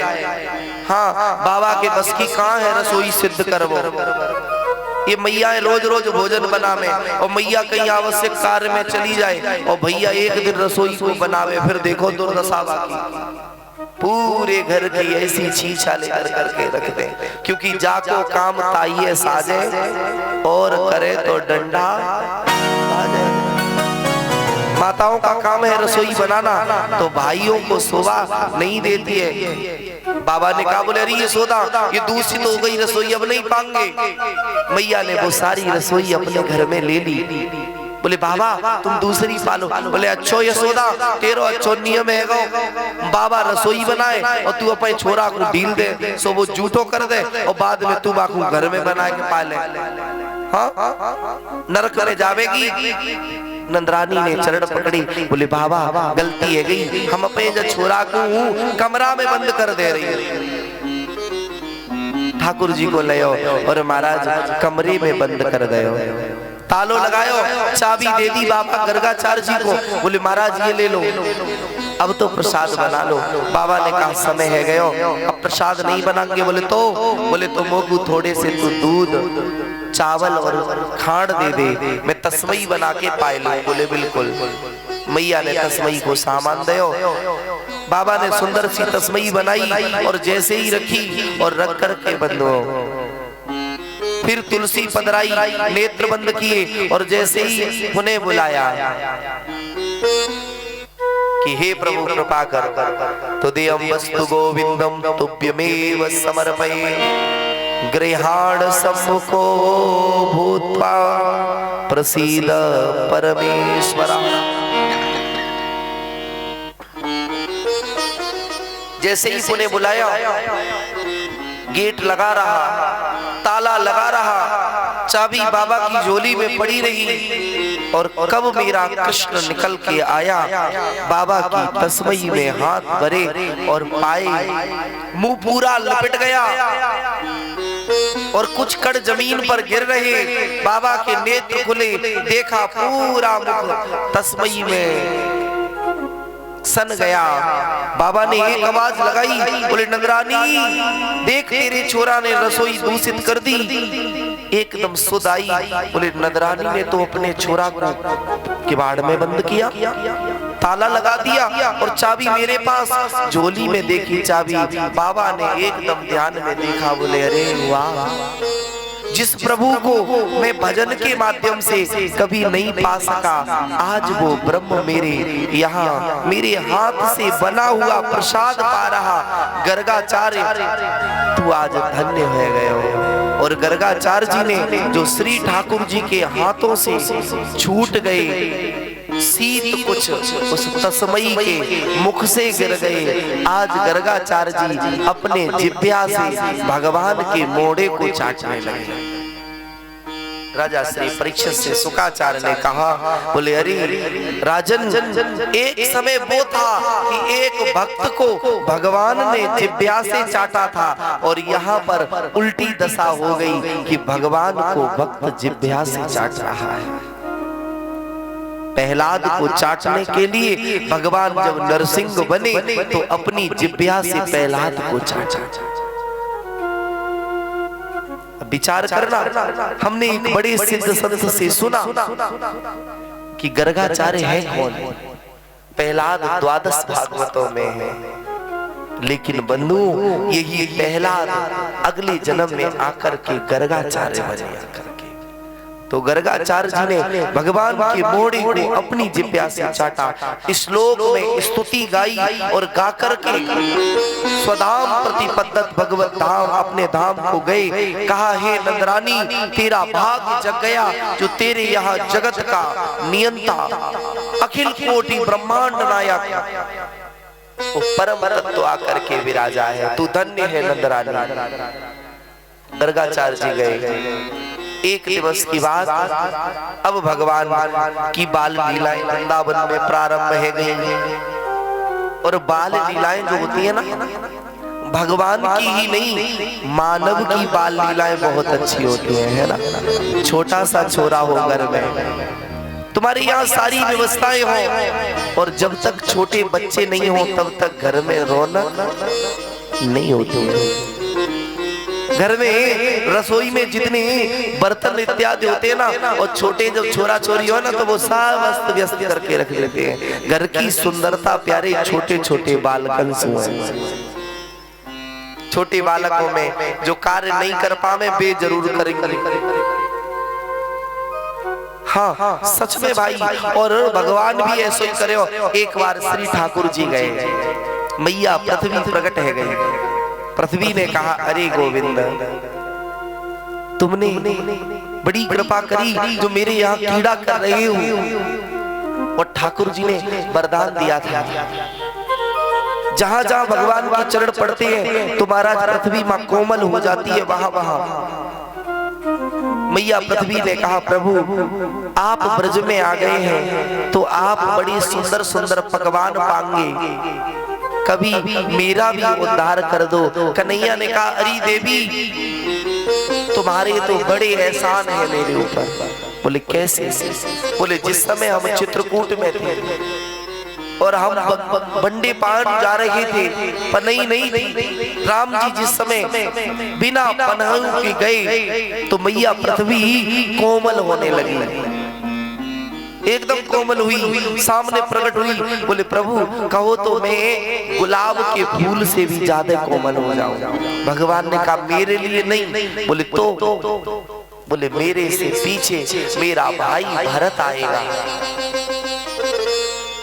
और ये देवी तुम भरत के लिए मेरे लिए भले ही एक बार कठोर हो जाओ, मुझे कोई दिक्कत नहीं, लेकिन भरत के लिए तुम इतनी कोमल होना, जितनी कोमल हो सको उतनी कोमल हो जाना। पृथ्वी ने कहा, ऐसा क्यों प्रभु जी? तो राम जी ने कहा, तुम नहीं जानती हो मेरे भरत को, कहीं धोखे में भी मेरे भरत के पांव में कंटक लग गए हो तो मेरा भरत ये नहीं सोचेगा कि मेरे कंटक लगा, मेरा भरत डायरेक्ट सोचेगा कि मेरे प्रभु राम को कितने कष्ट हुए होंगे। और ये बात भरत के जीवन में जब तुम राम जी की भक्ति करोगे, भरत क्या है? बोले भगवान का जो प्रेम है, भगवान का जो वात्सल्य है, वो भरत के रूप में प्रकट हुआ है। जिस समय भरत जी आए तो बाहर बढ़िया सी, संत का लक्षण क्या है? ब्रह्म अकेला जाता है और संत सभी को अपने साथ लेकर के जाता है। राम जी जब वनवास गए तो अयोध्या वासी को तमसा नदी के किनारे छोड़ गए, सोता हुआ छोड़ गए। और जब भरत चले तो गांव वालों ने कहा तुम दोनों एक जैसे हो, कहीं तुम भी तो नहीं छोड़ के जाओगे? बोले नहीं, हम तुम्हें गंतव्य तक पहुंचा देंगे। सवारी निकल के आई, हाथी घोड़े रथ सभी आ गए। भरत जी ने कहा मैं ऐसे नहीं जाऊंगा। बोले विचार करो, जिसका स्वामी पैदल गया हो उसका सेवक हाथी घोड़ों पर कैसे जा सकता है? मेरा तो नियम है कि मेरे स्वामी यदि पैरों के बल गए हैं तो मुझे सर के बल जाना चाहिए। सर के बल चलूं ऐस पन मोरा, सबसे सेवक धर्म कठोरा। जीवन में सब धर्म निभा सकते हो, लेकिन सेवक का धर्म सबसे कठोर धर्म है।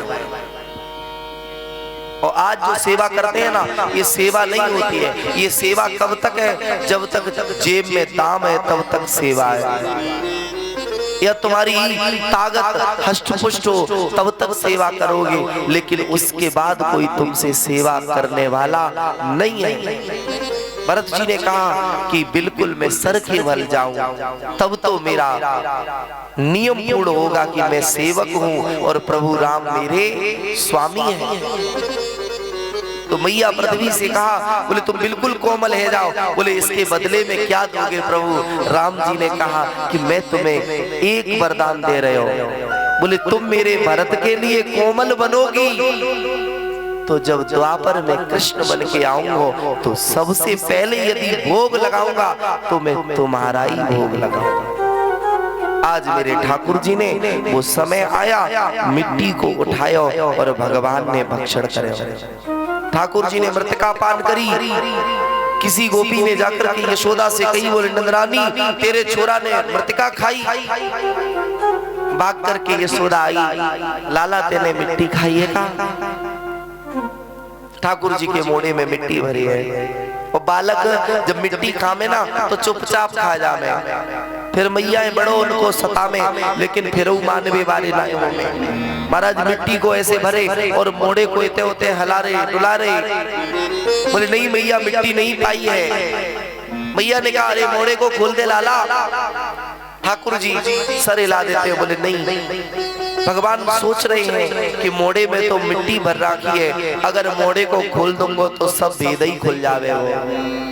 तो ठाकुर जी ने मोड़ा नहीं खोला और मैया ने दोनों अपनी उंगलियों को यूं बनाया और जो ठाकुर जी के कपोलों को पकड़ो और जैसे ही खोलो तो ठाकुर जी को मुंह खोले हो।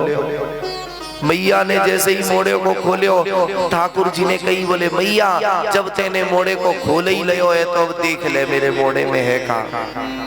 एकदम मोड़े को खोलियो सो महाराज मोड़े में वन पर्वत नदी इंद्र शंकर ब्रह्मा सभी भगवान के मुख में दर्शन किए। मैया एकदम बैठ गई, बोले हे भगवान मैं छोरा के मोड़े को देखियो, मैं कौन सी गुफा में प्रवेश कर गई, ये तो मोकू पता ना लगे। मैया बेहोश है गई। वही क्षण महाराज उस जगह को नाम पड़े ब्रह्मांड घाट। कौन सा घाट?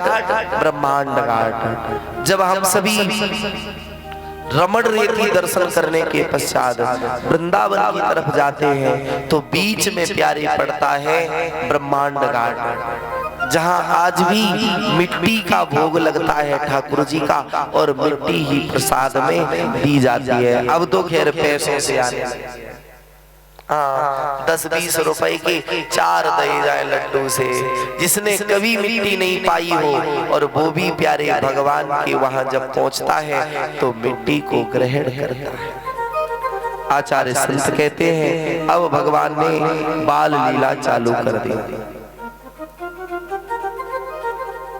एक दिन की बात, एक कोई फल वाली जो बेचारी फलों को बेच रही है, सारों दिन है गयो, पूरे गोकुल में भ्रमण करो, लेकिन किसी ने वाकई एक फल को ना लियो। कभी कभार ऐसे हो जावे कि जो घर में दुकानदार हो ना, तो दुकान सारे दिन बंद रहे, पूरे दिन एक ग्राहक भी नहीं आए, तो दुकानदारों को लगता है कि भैया आज तो बोनी भी नहीं हुई है। तो फिर ऐसी कृपा होती है कभी कभार के पूरे दिन बोनी नहीं होगी, लेकिन सांझ के समय कोई एक ही ग्राहक ऐसा आवे वो जो पूरे दिन की तुम्हारी मुनाफा करा के चला जाए। यही हुआ कि महाराज वो फलवाली पूरे गांव में भटकती रही, पूरे गांव में गई तो गांव में किसी ने उसकी फल नहीं लिया। जब फल को ना ले तो मेरे प्यारे अब बचे हुए जो फल हैं सारे सर पे रख के डोल रही है, एक ही बात कहती है, हे प्रभु घर में छोटे छोटे बालक हैं, कमाए वाली मैं अकेली हूँ, अगर आज ये फल नहीं बिचे तो मैं क्या पाऊंगी। भगवान कितना भी धनाढ्य व्यक्ति क्यों ना हो, लेकिन बंधुओं सभी को भूखा जगाता जरूर है, लेकिन भूखा सुलाता किसी को नहीं। सबको कुछ न कुछ देगा। एक चींटी से लेकर के एक हाथी तक की प्रबंध परमात्मा स्वयं करता है। उस गोपी का जब कुछ नहीं बिका तो छोटे से ठाकुर जी अंदर गए, बोले मोकू मैया फल दे दे। तोतली भाषा में कही, मैया ने कही अपनी मैया से पहले कुछ पैसा लेके यहाँ बाद में मिलेगा। ठाकुर जी तो ठाकुर जी ठहरे। आचार्य चरण कहते हैं, अरे राजन परीक्षित तुम एक बार सोच करके देखो, जो ब्रह्म एक बार सोचने से सृष्टि को सृजन कर देवे, वो ब्रह्म जब लीला कर रहे हो वो तो कैसो प्रतीत है रहे हो। अंदर गए, थोड़े से अनाज हाथ में आए, कुछ दाने मुट्ठी भर करके लाए, फलवाली को दे। और फलवाली ने ये सोचा कि देखो ये बालक कितनो ज्यादा मलूक सो बालक है, वो बामे ईमानदार लग रहे हो। उसने वो अनाज के दाने लिए अपनी पोटली में बांध ले, और जितने भी फल थे ना वो सभी फल मेरे कृष्ण को दे दे। जबकि फलवाली तोल करके फल लेती है, लेकिन बंदो भाव की बात देखिए, उसने सारे फल दे दिए, तो मेरे परमात्मा ने जब उसने घर जाकर के देखा, पोटली खोली, तो जो अनाज के दाने थे वो हीरे और जवाहरातों में परिणत हो गए। उसने एक बात कही कि हे कन्हैया, तभी तो लोग कहते हैं कि भगवान की यारी में कभी भी घाटा नहीं हो सकता। भगवान को तुम एक पग चलोगे तो ठाकुर जी 60 पग आने के लिए तत्पर है, और तुम भगवान से एक पग पीछे हटोगे, ठाकुर जी तुम्हारे कोसों दूर चले जाएंगे। यही मेरे परमात्मा ने फलवाली पर कृपा करी।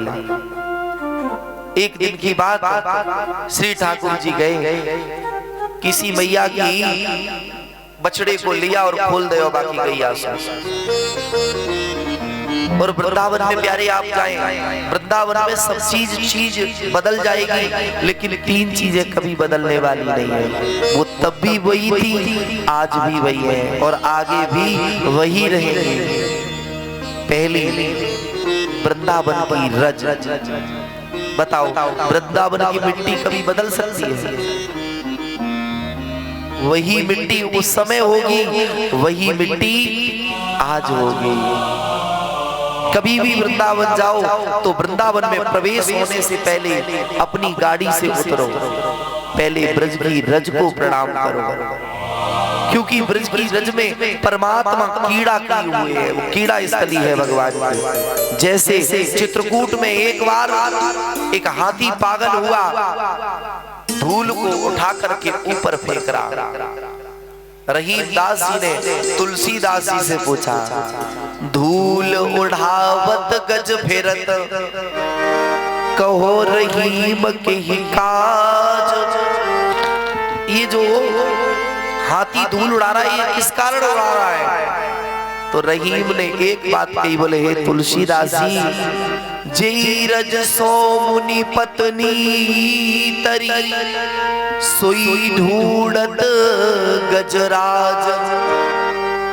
जिस रज से मुनि गौतम की पत्नी तर गई चरण रज पाकर के, ये हाथी भी यही सोच रहा है कि ये रज मेरे ऊपर डाल रहा, कहीं एक कड़ वो वाला मिल जाए तो हमारा भी जीवन तर जाए।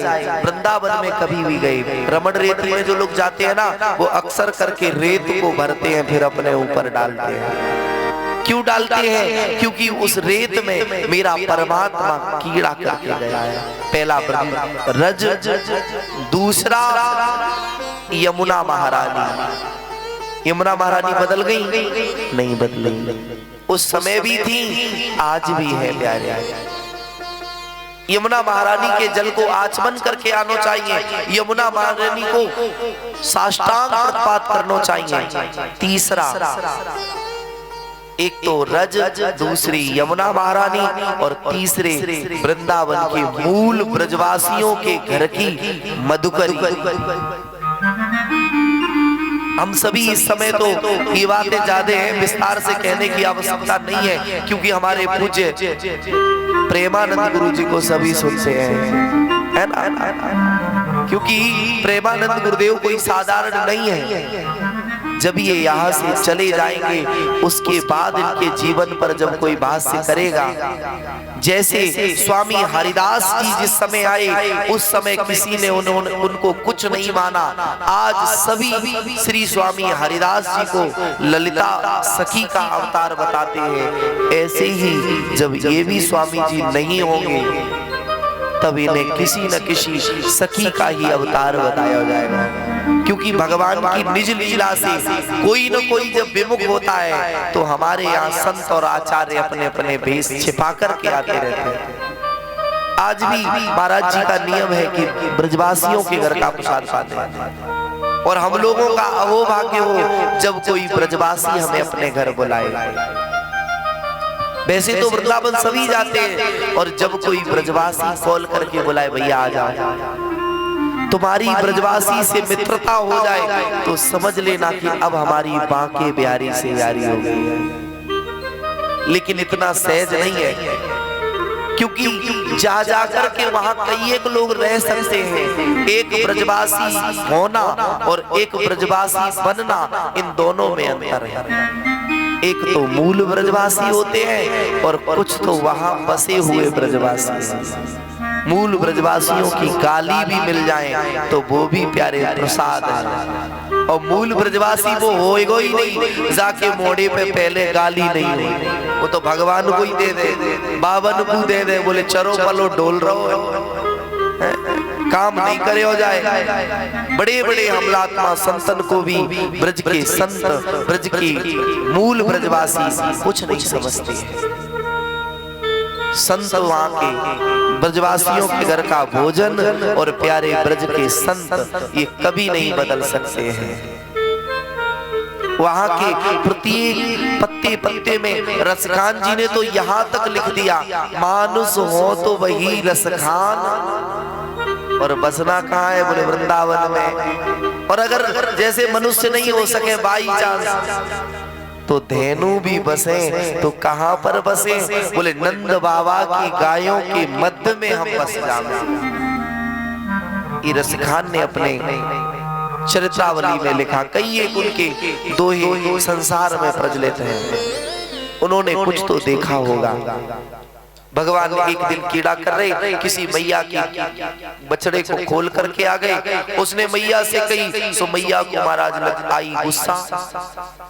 मैया ने एकदम अपने छोरा को ले पकड़ के ऊखल से बांधे, और ऊखल से बांध करके भगवान को छोड़ दो। अब भगवान बंधे, बोले यहीं बंधे रहो। काफी माताएं होती हैं जब छोरा ज्यादा गलती कर दे तो छोरा के पांव को पकड़ के बांधते, बोले अब बंधे रहो। बंद गए भगवान। अब मेरे प्यारे भगवान को लीला करना सूझी, ठाकुर जी ने उस ओखल को जरा सा टेढ़ो करे, गिर गए। पहले के जमाने में जो ओखली होती थी वो बड़ी होती थी, अब तो जो ओखली होती है वो जमीन में गड़ी होती है, बीच में होती है ना कूटने वाली, और अब तो किसी किसी के घर में है ही नहीं क्योंकि पक्के की व्यवस्था है, तो ओखली है कहां से, है ना, है ना, है ना। अब तो योगा करने के लिए उसमें जाओ यूं करके, और पहले हमारे यहाँ योगा घर में ही हो जाता था। जब साग बनने जाता था तो माताएं मसाले को बटती थी, तो कोई योगा करने की आवश्यकता नहीं, ब्लड प्रेशर अपने आप ठिकाने पे रहता था। आज जिसे पूछो उसे महाराज जी ज्यादा सोते नहीं तो बीपी हाई, किसी का लो, हाँ, क्योंकि हम अब शुद्धता है ही नहीं हमारे यहाँ। मैया के ओखल को जमीन पे लुढ़काया और ठाकुर जी ही ररका के लेकर के गए। जैसे ही कन्हैया लेकर के गए तो बंधुओं उसी क्षण भगवान की आंगन में ही एक बिरवा खड़े थे दो, जिनका नाम था यमलार्जुन। भगवान ने मध्य में बसाया, दोनों धराशायी हुए, उनमें से दो पुरुष निकले जो स्तुति करके भगवत धाम को गए। राजा श्री परीक्षित ने पूछा ये दोनों कौन है? बोले ये दोनों कुबेर के पुत्र हैं, नाम है नलकूबर और बड़ी कुबेर। पिता के पास पैसा था, इतना अभिमान है गयो कि एक दिन सरोवर में निर्वस्त्र स्नान कर रहे। देवर्षि नारद बाबा आए, स्त्रियां तो निकल करके वस्त्र धारण कर ली, लेकिन इन्होंने कोई भी वस्त्र धारण नहीं करे। सो अंत में महाराज श्राप दे दे हो, बोले तुम दोनों जड़ की तरह खड़े हो तो जाओ जड़ बन जाओ। दोनों चरणों में गिर गए, बोले हे संत जी करुणा करो। उसी क्षण कह दिया, बोले अभी नहीं, द्वापर में जब कृष्ण आएंगे तो तुम्हारे उद्धार करेंगे। यही दोनों का भगवान ने उद्धार किया।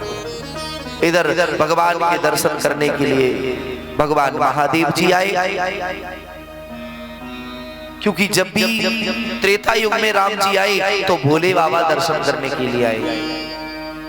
कभी हनुमान जी को बंदर बना के लाए, तो कभी काग भुसुंड जी के साथ में गुरु और चेला हाथ देखने आए। लेकिन प्रभु के दर्शन किए, इस बार भी आए तो जोगी बनकर के आए। मैया ने सखी से कही, बोले जाओ जाकर के बाबा से कह दो कुछ दे दो।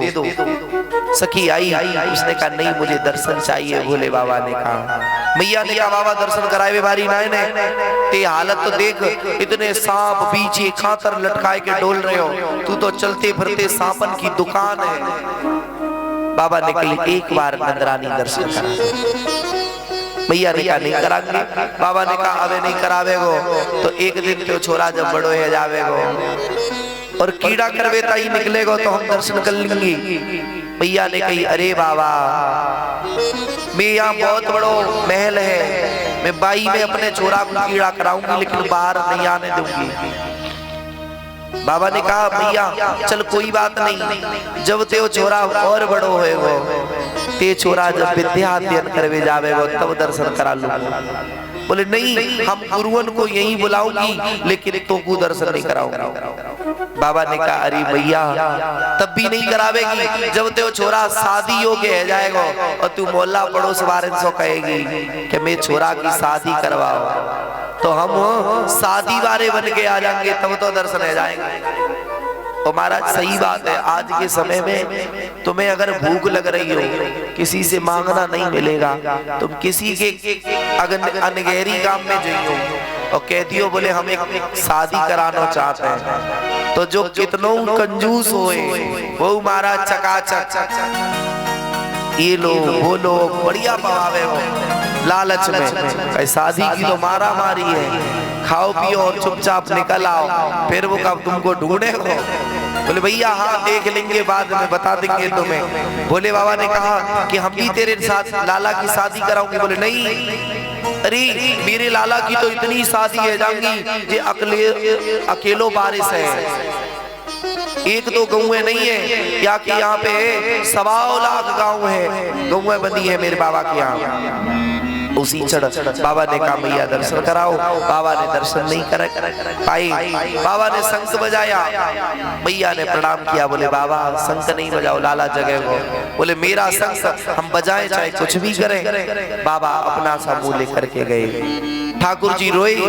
पुण्य मैया ने बुला करके बाबा को दर्शन दिए। भगवान महादेव ने कहा मैया तेरे लाला को हम सर्प से झाड़ा कर दूं? बोले नहीं। कातर से? बोले नहीं। बोले पीछे से? बोले नहीं। बोले जटाओं से झाड़ा कर दूं? बोले बिल्कुल कर दो बाबा। बाबा ने जटाओं से झाड़ा किया और अपने सर को लिया, भगवान के चरणों में स्थापना कर दी।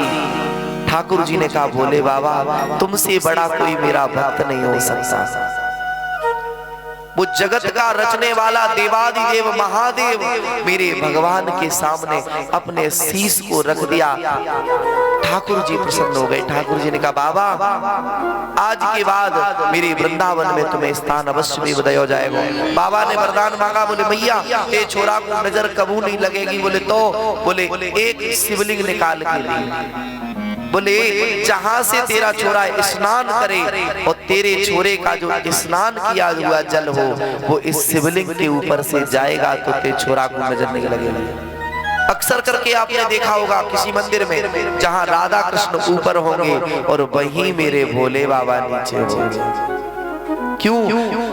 भगवान शंकर से जैसे ही कहा उसी समय कृष्ण ने कहा बोले बाबा तुम मेरे ऊपर इतनी करुणा कर रहे हो, तुमसे बड़ा कोई वैष्णव नहीं है। कभी भी आप यदि जाएं राधा वल्लभ दर्शन करने के लिए, अब इस समय राधा वल्लभ का बड़ा बोलबाला है ना? आज से 4-5 साल पहले कोई नहीं जानता था राधा वल्लभ थे तो तब भी वो भगवान। क्यों? तब तक कोई उनके दर्शन करने वाला प्रचारक नहीं था। राधा वल्लभ दर्शन दुर्लभ। आज के जमाने में ये कहते हैं राधा वल्लभ के सामने जाएं किसी का नाम न लें, वहां जाकर के अगर आप एक बार कहेंगे हर हर महादेव तो राधा वल्लभ कृपा करें। क्यों? क्योंकि ये राधा वल्लभ ही है जो गौलोक प्यारी भगवान है। राधा वल्लभ ने ही भगवान शंकर को जुगल मंत्र की दीक्षा दी है। बोले भक्त वत्सल भगवान की जय। अमृत में माखन चोरी लीला ये शेष चरित्र रात्रि में यहाँ से आगे की चरित्र होंगी। रात्रि में ही माखन चोरी लीला होगी, रात्रि में ही गौचारण लीला होगी, रात्रि में ही दुर्वासा को भोजन पवाने की लीला होगी।